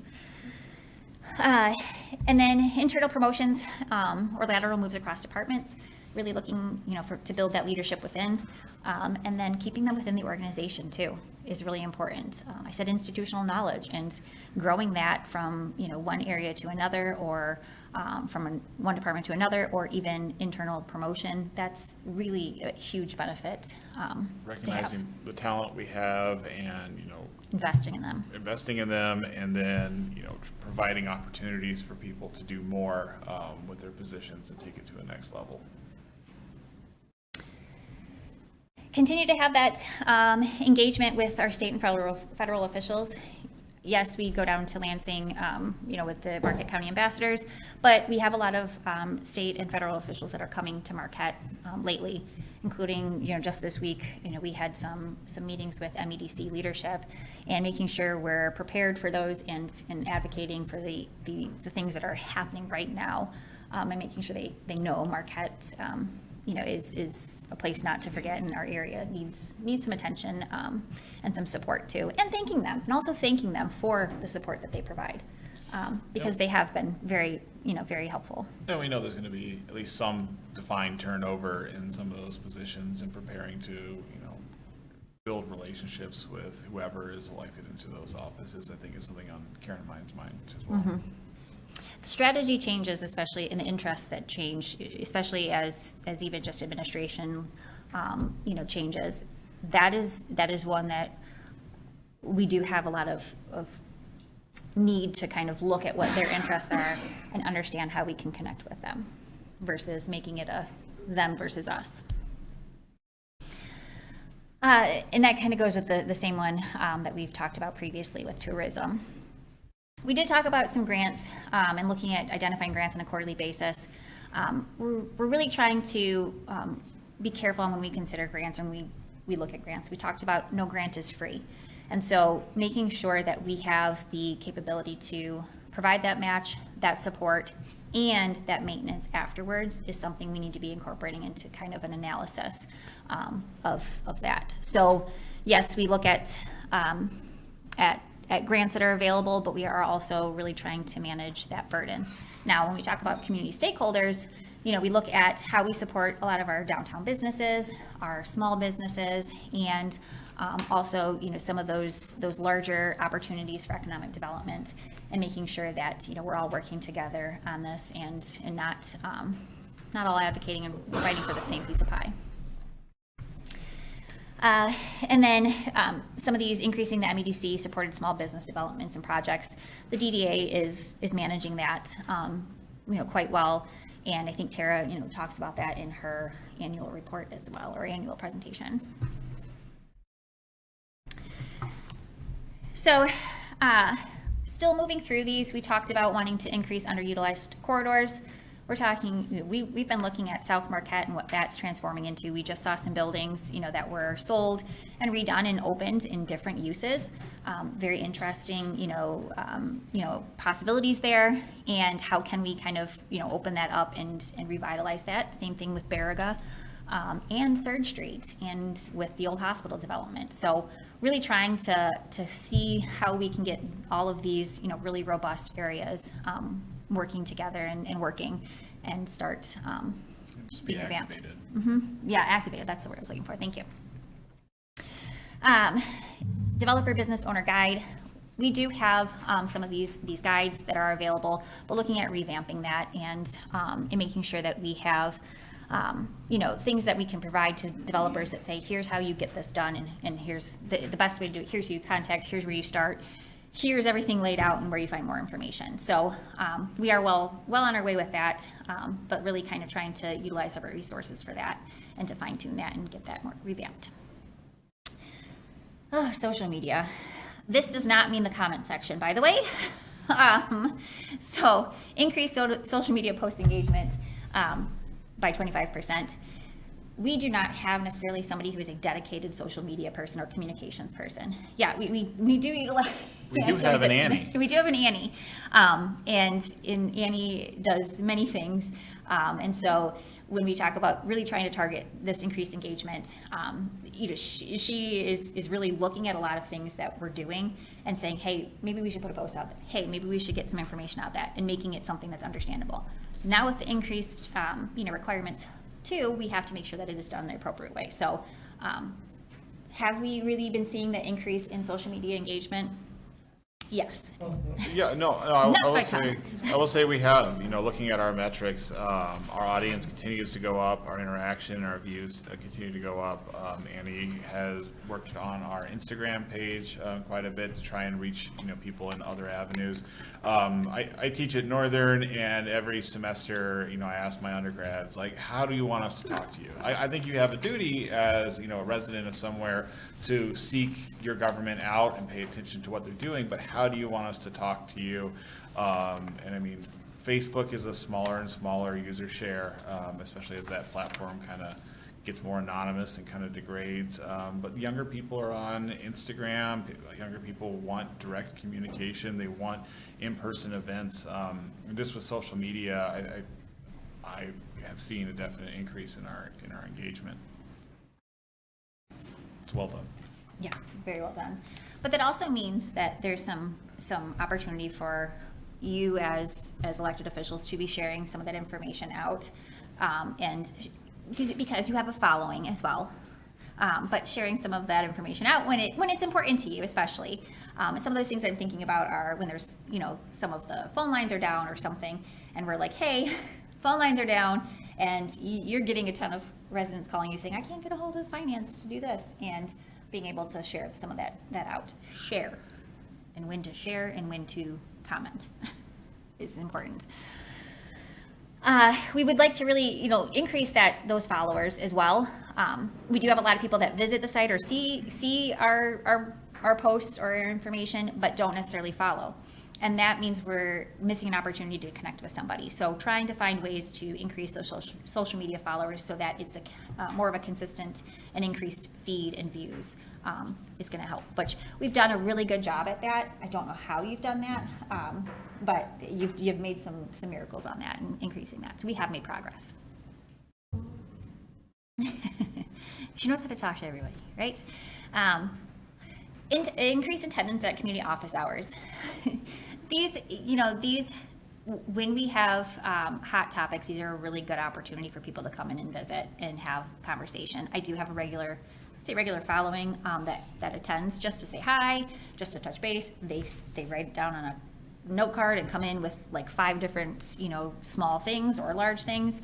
But I do want to see an increase in that attendance and more participation. And I whether that is more targeted, conversations or more topics, that are dedicated to present on or discuss.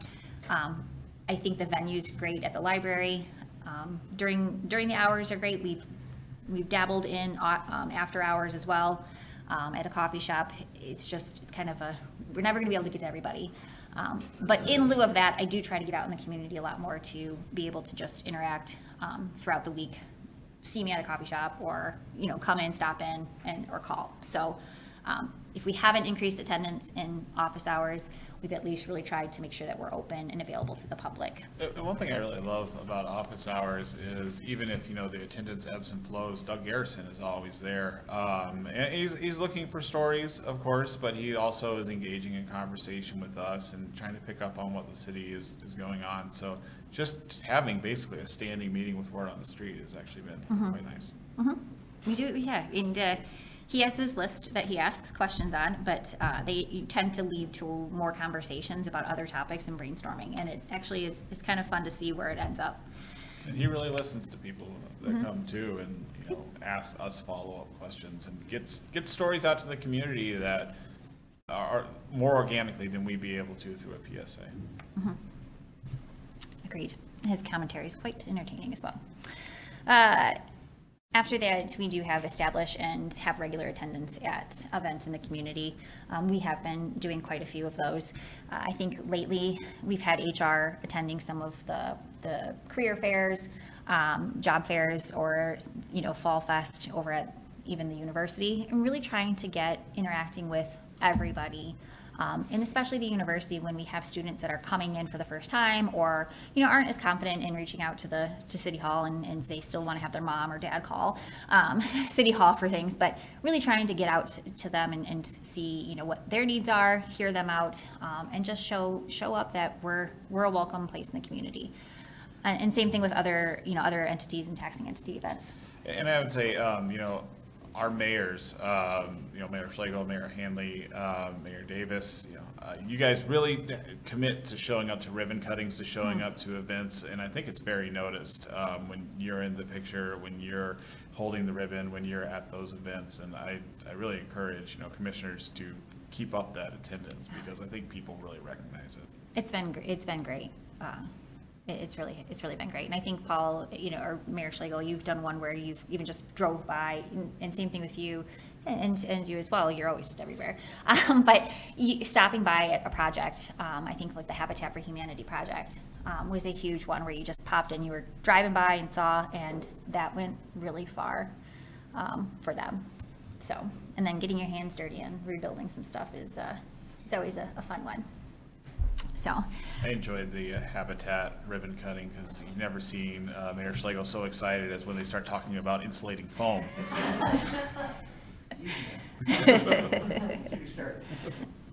So this is one that we appreciate all of you being so involved in that. And so it's fun to see you out, especially at like Music on Third when that finally happens here with hopefully the weather holds out. So, and you can do that with your Citizens or Staff Academy shirts, by the way, which are great.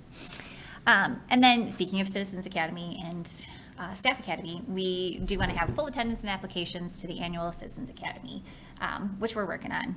Where's that sit now as far as capacity? We still need more applications, so tell your friends. It's I a posted very, on Facebook a few weeks ago, but we've got like, I think, half capacity right now for this coming fall, so I'm still looking for more applications. If you all want to share it on your Facebook. And this is our fourth cohort we're looking at? Yeah, and until, the past three, we've had full capacity, so we're expecting to be able to wrestle up more capacity for this one as well. I've seen the comments on Facebook from from that post specifically, the most recent one, and I think we've had at least three, the last time I checked, 3 or 4 residents who have taken Citizens Academy and saying that this was one that they learned so much, they really understand, and they feel very informed, and have actually come to apply for open board and committee applications, or positions. So that's been so successful. That's how we gauge the success of that program, is when we start seeing them coming out and getting involved. So that one is fun. And the sweatshirts are, yes, I do. I see quite a few people when we have the sweatshirt, you can recognize who's gone through it. Small perks, right? So we're getting to the end here on some of the continuous items here that are worth really noting. Really looking at our facilities and the existing facilities and talking about how they are utilized and what we can do in order to either enhance that utilization or make different changes, and really look at what our stock of facilities looks like and the cost to continue to have those kinds of things. That will help us with future decision making, and really looking at what our community wants and wants to use. So this is anything from even just the DDA Commons to our pavilions to our conference rooms that we open up to the public, those kinds of things, and really trying to track that. We have not started that yet. We do keep an eye on those things. We have the conversations, but really looking at how we analyze those. So we'll be trying to work on that as we head into the second half of this strategic planning timeframe. We have been working on, strategies with BLP. Something that we would like to do is make that a little bit more formal, have them in front of the commission and talking about what, our annual or our utility plan and infrastructure looks like. I think we're going to probably have that opportunity soon when we talk about a couple of those priorities, such as, infrastructure, investment, and usage, things like that. One of where you've probably seen with the most work on this in the past year has been with the energy legislation and talking with BLP on what exactly is going to be the impact and how we communicate and what we really need and how do we get to some of these goals that we need to get to legally, but then also what can we afford. Continue to bring down energy use in the city buildings. I think we're doing a great job with that, especially the JCI project, but really looking at how we continue to bring that down. Probably going to be seeing some of that addressed in the climate action plan. So I would say probably slow in progress right now. This is where I talked about sidewalk clearing and making sure we prioritize that. This one is a friendly reminder that winter is a few months away here and that we should make sure that we are making significant progress on this in the next few months. So talking with the schools before they get started to make sure that we have a plan in place to do our best to get these areas cleared. Not every child can, get a ride. Do they want to ride to school? And they do walk. So I have found out recently that Bothwell has, communicated that they don't want students necessarily walking to the school. And I want to make sure that is not because of something that we have not addressed. And I think that we want to make it so that every child can walk to school and make sure that we can. So, yes, I'm not starting rumors, but that was one we want to make sure that they have a safe route to Bothwell. and cars can get through. Working on the number of miles of bike lanes that are painted and improved annually. I think we've done a great job on some of that, especially we just talked about 3rd Street, and looking at what we can do and continue to make improvement there. But we also want to recognize that the current areas that we do have bike lanes that are identified and painted are not necessarily the most ideal that have been identified in the active transportation plan. And so making sure that we're, making some progress, but not tying ourselves to things that are not working effectively, especially with the change in traffic patterns that we have seen. So trying to find that balance is really important here. I think we're focusing on putting more paint on roads right now and identifying, what the next level of that will look like, mostly through funding. We have an idea from the plan of what we need, but funding is always going to be the conversation there. Yes. Moving into some public safety continuous strategies here and priorities is really looking at those community policing and outreach efforts and having that. We just had the noon out barbecue yesterday, which had great attendance, by the way. But really, looking at more of that community policing, and that's the side that I think, of our police department that we really, we don't brag enough about or really highlight enough about is their jobs really are, yes, law enforcement, but they're really community policing, getting out into the community to make that connection and divert any issues or really be able to have that kind of built-up connection that people want to take pride in their community and behave, right? Or do good or things like that. And I really admire Chief Graham's commitment to community policing and having, a friendly, approachable presence at any kind of event where, people understand that the officers are there as, a resource and there to help. I can attest that any interview we have with a potential recruit, we talk about the importance of getting out of the car and being a part of the community and interacting with our citizens, and that's what we look for in our officers. And I really attribute that to Chief Grimmon's leadership. I think it pays off dividends for us, and you can see the benefits all the time.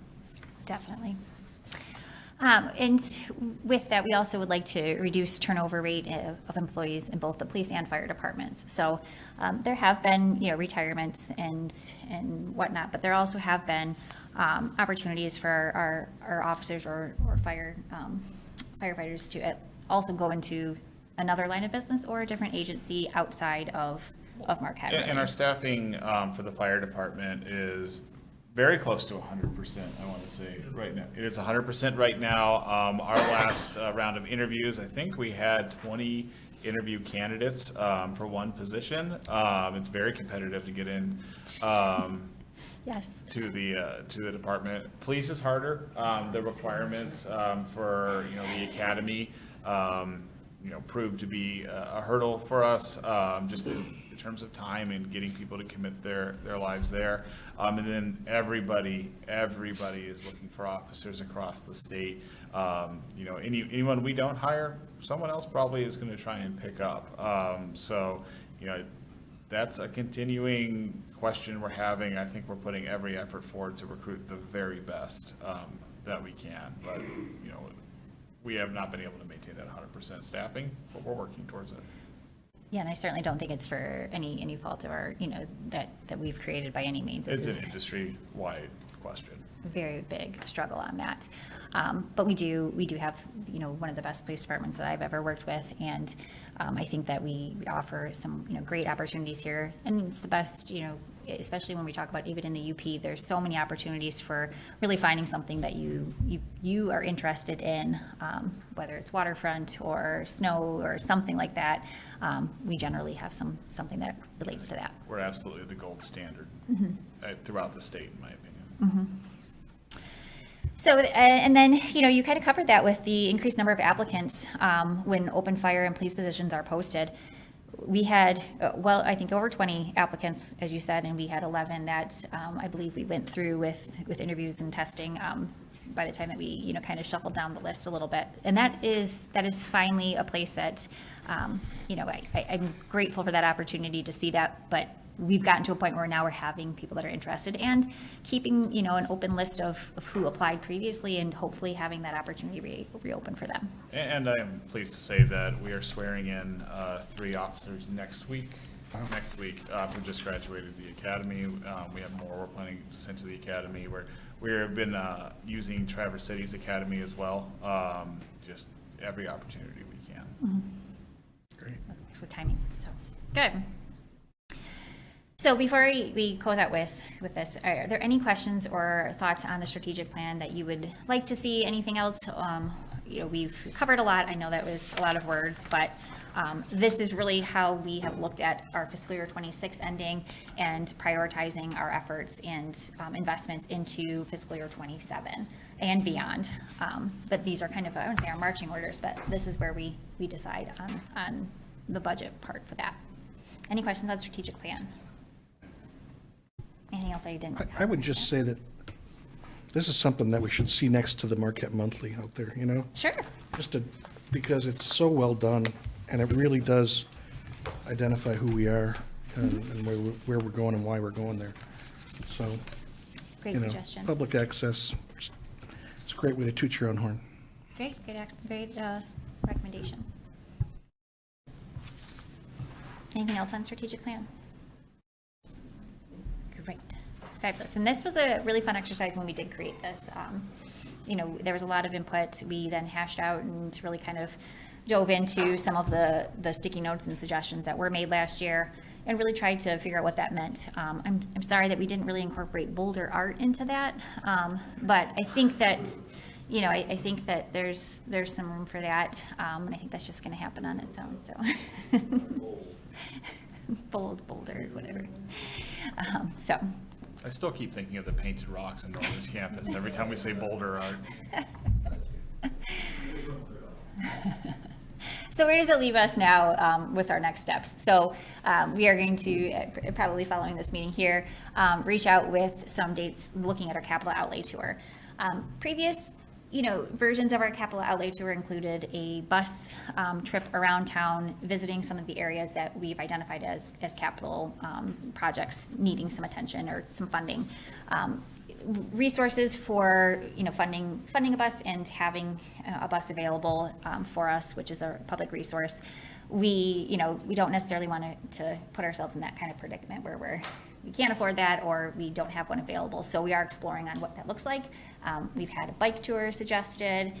We've had just a group kind of, self-guided tour, and then meeting back to discuss. But we are kind of looking at what that looks like. If it is a bike tour, an e-bike tour, whatever you want to call it, we're going to have to wait for the weather and make sure the weather is okay on that one. But now seems like a good time. So maybe we race a little bit. Could. And included in that are some of our facilities that we want to make sure we discuss in our capital outlay. I mentioned the marinas, and I think it's really important to get a visual there. I think that helped with us in a couple of other topics recently with, we talked about fire trucks, looking at a fire truck, but this one is going to be really on that capital side. So we're going to get some dates out there for that and to narrow that down, hoping to get a full schedule for everybody. Then we will fine tune this a little bit more, send out some revised copies in order to prepare for setting the public hearing on September 14th, and then present that final proposed budget, which wouldn't have many changes from the 14th to the 28th, because that is the time where we want everybody to be inspecting it and reviewing it, and then do a presentation, shorter presentation, hit some of the high level topics that the public might want to know about. And that would be on the 28th, and looking for the public hearing and adoption on the 28th as well. And then throughout the year, we talk about really looking at that mid-year budget update, touching base. Mary provides some fiscal, financials, or financial updates throughout the year, quarterly at least, but really looking at that mid-year review, and then spring, and really look at when our projects are going to start and if there's ever any other room. We did that this past year, identified some funding available and timing to do some spring projects that we didn't necessarily have funds for, but were able to kind of get across the finish line. So that was where you saw maybe perhaps, the added Washington Street repavement and some other sections as well. So those are the next steps that you will be seeing and anticipating. You have an hour here of any questions or details you would like to go into that we may have skimmed over or that you thought of while you're on lunch.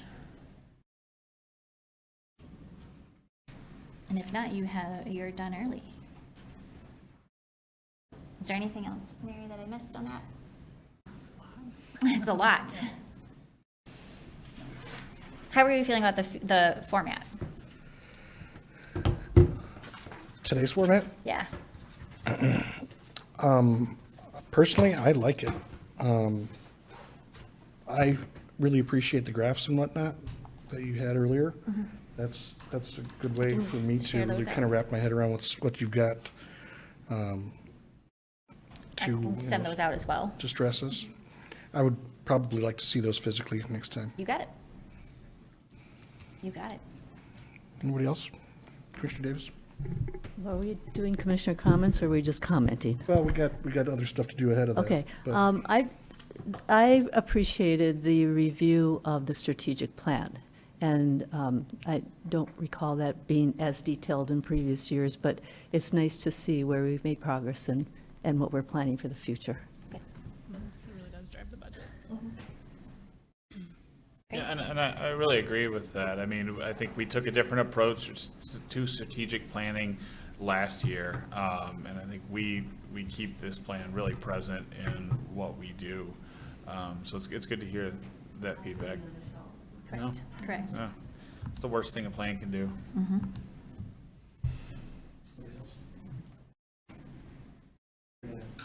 Should we move to what's next?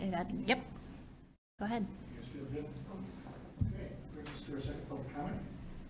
Comments may not exceed 1 to 3 minutes per person, as we all know, and please state your name and physical address when making public comment, should you have any, up at the podium. I don't believe we have any public here right now. So I will close that and move on to comments from the commission. Why don't we start on this end, Mike? Mr. Larson, Commissioner Larson. Just thanks for all the work you put into this, and thank you for the clear answers to our questions, and certainly look forward to, some of those things that are coming, our way, after this, with, making sure that, everything's in order for it to, eventually be approved, and looking forward to some of the future projects that are discussions that we may have. So thanks. Yeah, Commissioner Davis. You started out by talking about how optimistic you are about the budget, and that was a really nice comment to hear. I remember several years ago when you first came and you said we're only $6 million short. So congratulations to you and all of the staff and how much work you've done to put us where we are. I was really happy to see the DDA revenue share in the budget. That did my heart good. There was something else I was going to comment on that. Can't remember what it was. I really am glad we implemented a policy on accepting grants and donations to consider whether or not the long-term commitment is something that we want to do. And then I was thinking about the PASER ratings for the roads and a lot of your comments about the facilities. And it wouldn't be nice to have a PASER rating for our facilities. I mean, and some of the priorities that we could have. I mean, the senior center, the police department, the fire department, what's happening with Lakeview Arena. Just, some of our facilities like the service center are really good, and some of them, what do each of our facilities need? And I saw there was something in the strategic plan about that, and I would look forward to those sort of things. And other than that, I can't remember. Oh, I know what it was. Don't be afraid to give us some homework. A self-guided tour rather than a bus tour would be an okay thing for us to do, because we all get around the city anyway.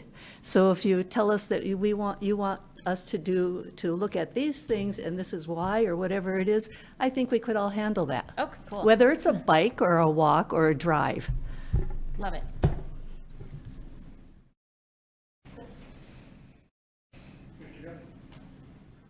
Just want to say thank you for the hard work that went into this, especially to the department heads who must have worked very hard along with Mary to come up with the numbers, and the unsung heroes, because you guys are all in back and you don't say anything. But thanks for putting the numbers together. It's not easy. Thank you. Commissioner Hanley? I'll echo what everyone else has said. This is great. I know that I and probably all the other commissioners spent a lot of time with our binders before this meeting, staring at numbers on a page, and it's much easier when we can sit in front of you and can hear the explanations to why those numbers are there. So it's very helpful always getting this in-depth, detailed look at what's going on in the budget, and all the questions that you answer beforehand are wonderful as well. I also want to give a quick shout out to the clerk's office for another wonderful election. You guys did great, and everything went so smoothly, so thank you for that. And I'd be fine with the self-guided tour as long as you can send Mick with us. That's right. Because I want to be able to ask questions. Check. I would like a self-guided tour and then a follow, or after that, a conversation. Yeah, good point. That was my only concern, is I'd really enjoy having the city engineer to be there to answer questions. I was excited about the DDA. I think going through this process, it really points out the fact that we do not sacrifice who we are at any point in time, whether it's 5 years ago and what we were dealing with, or today, or what's going on in 3 more years, is that we really hold true to our community, and you might have some tough decisions to make financially, but none of it ever comes at the cost to our citizens, and that's really just incredibly professional and much appreciated. So going through this process is always a bit of an eye cross for me because of all the numbers that we have to consider, but at the same time, it is clear that we're in good hands, and the track record, especially the last couple of years, in the direction that we've been taking, is really the icing on top of the cake there. So with that, I'll pass it on to the city manager. I just want to say thanks for the real engagement and the conversations that we've had today about the budget. And, you know, it's exciting for us, I would say, maybe for the nerdier sides of us. But it is really one of our opportunities to talk about just, you know, how much consideration and planning the department heads and the staff put into this, and provide, you know, the recommendation versus throwing it at you and trying to have you guys sift out what's up and what's down. So I do appreciate your conversation. I really want to say thank you to the staff for sticking through a tough year, but one that we can all feel very comfortable with, and have some hope here for some big accomplishments in the next year, and looking forward to some hopefully more, you know, fiscally stable, you know, years coming up here too. So thank you. Okay, with that, we are adjourned at 1:55.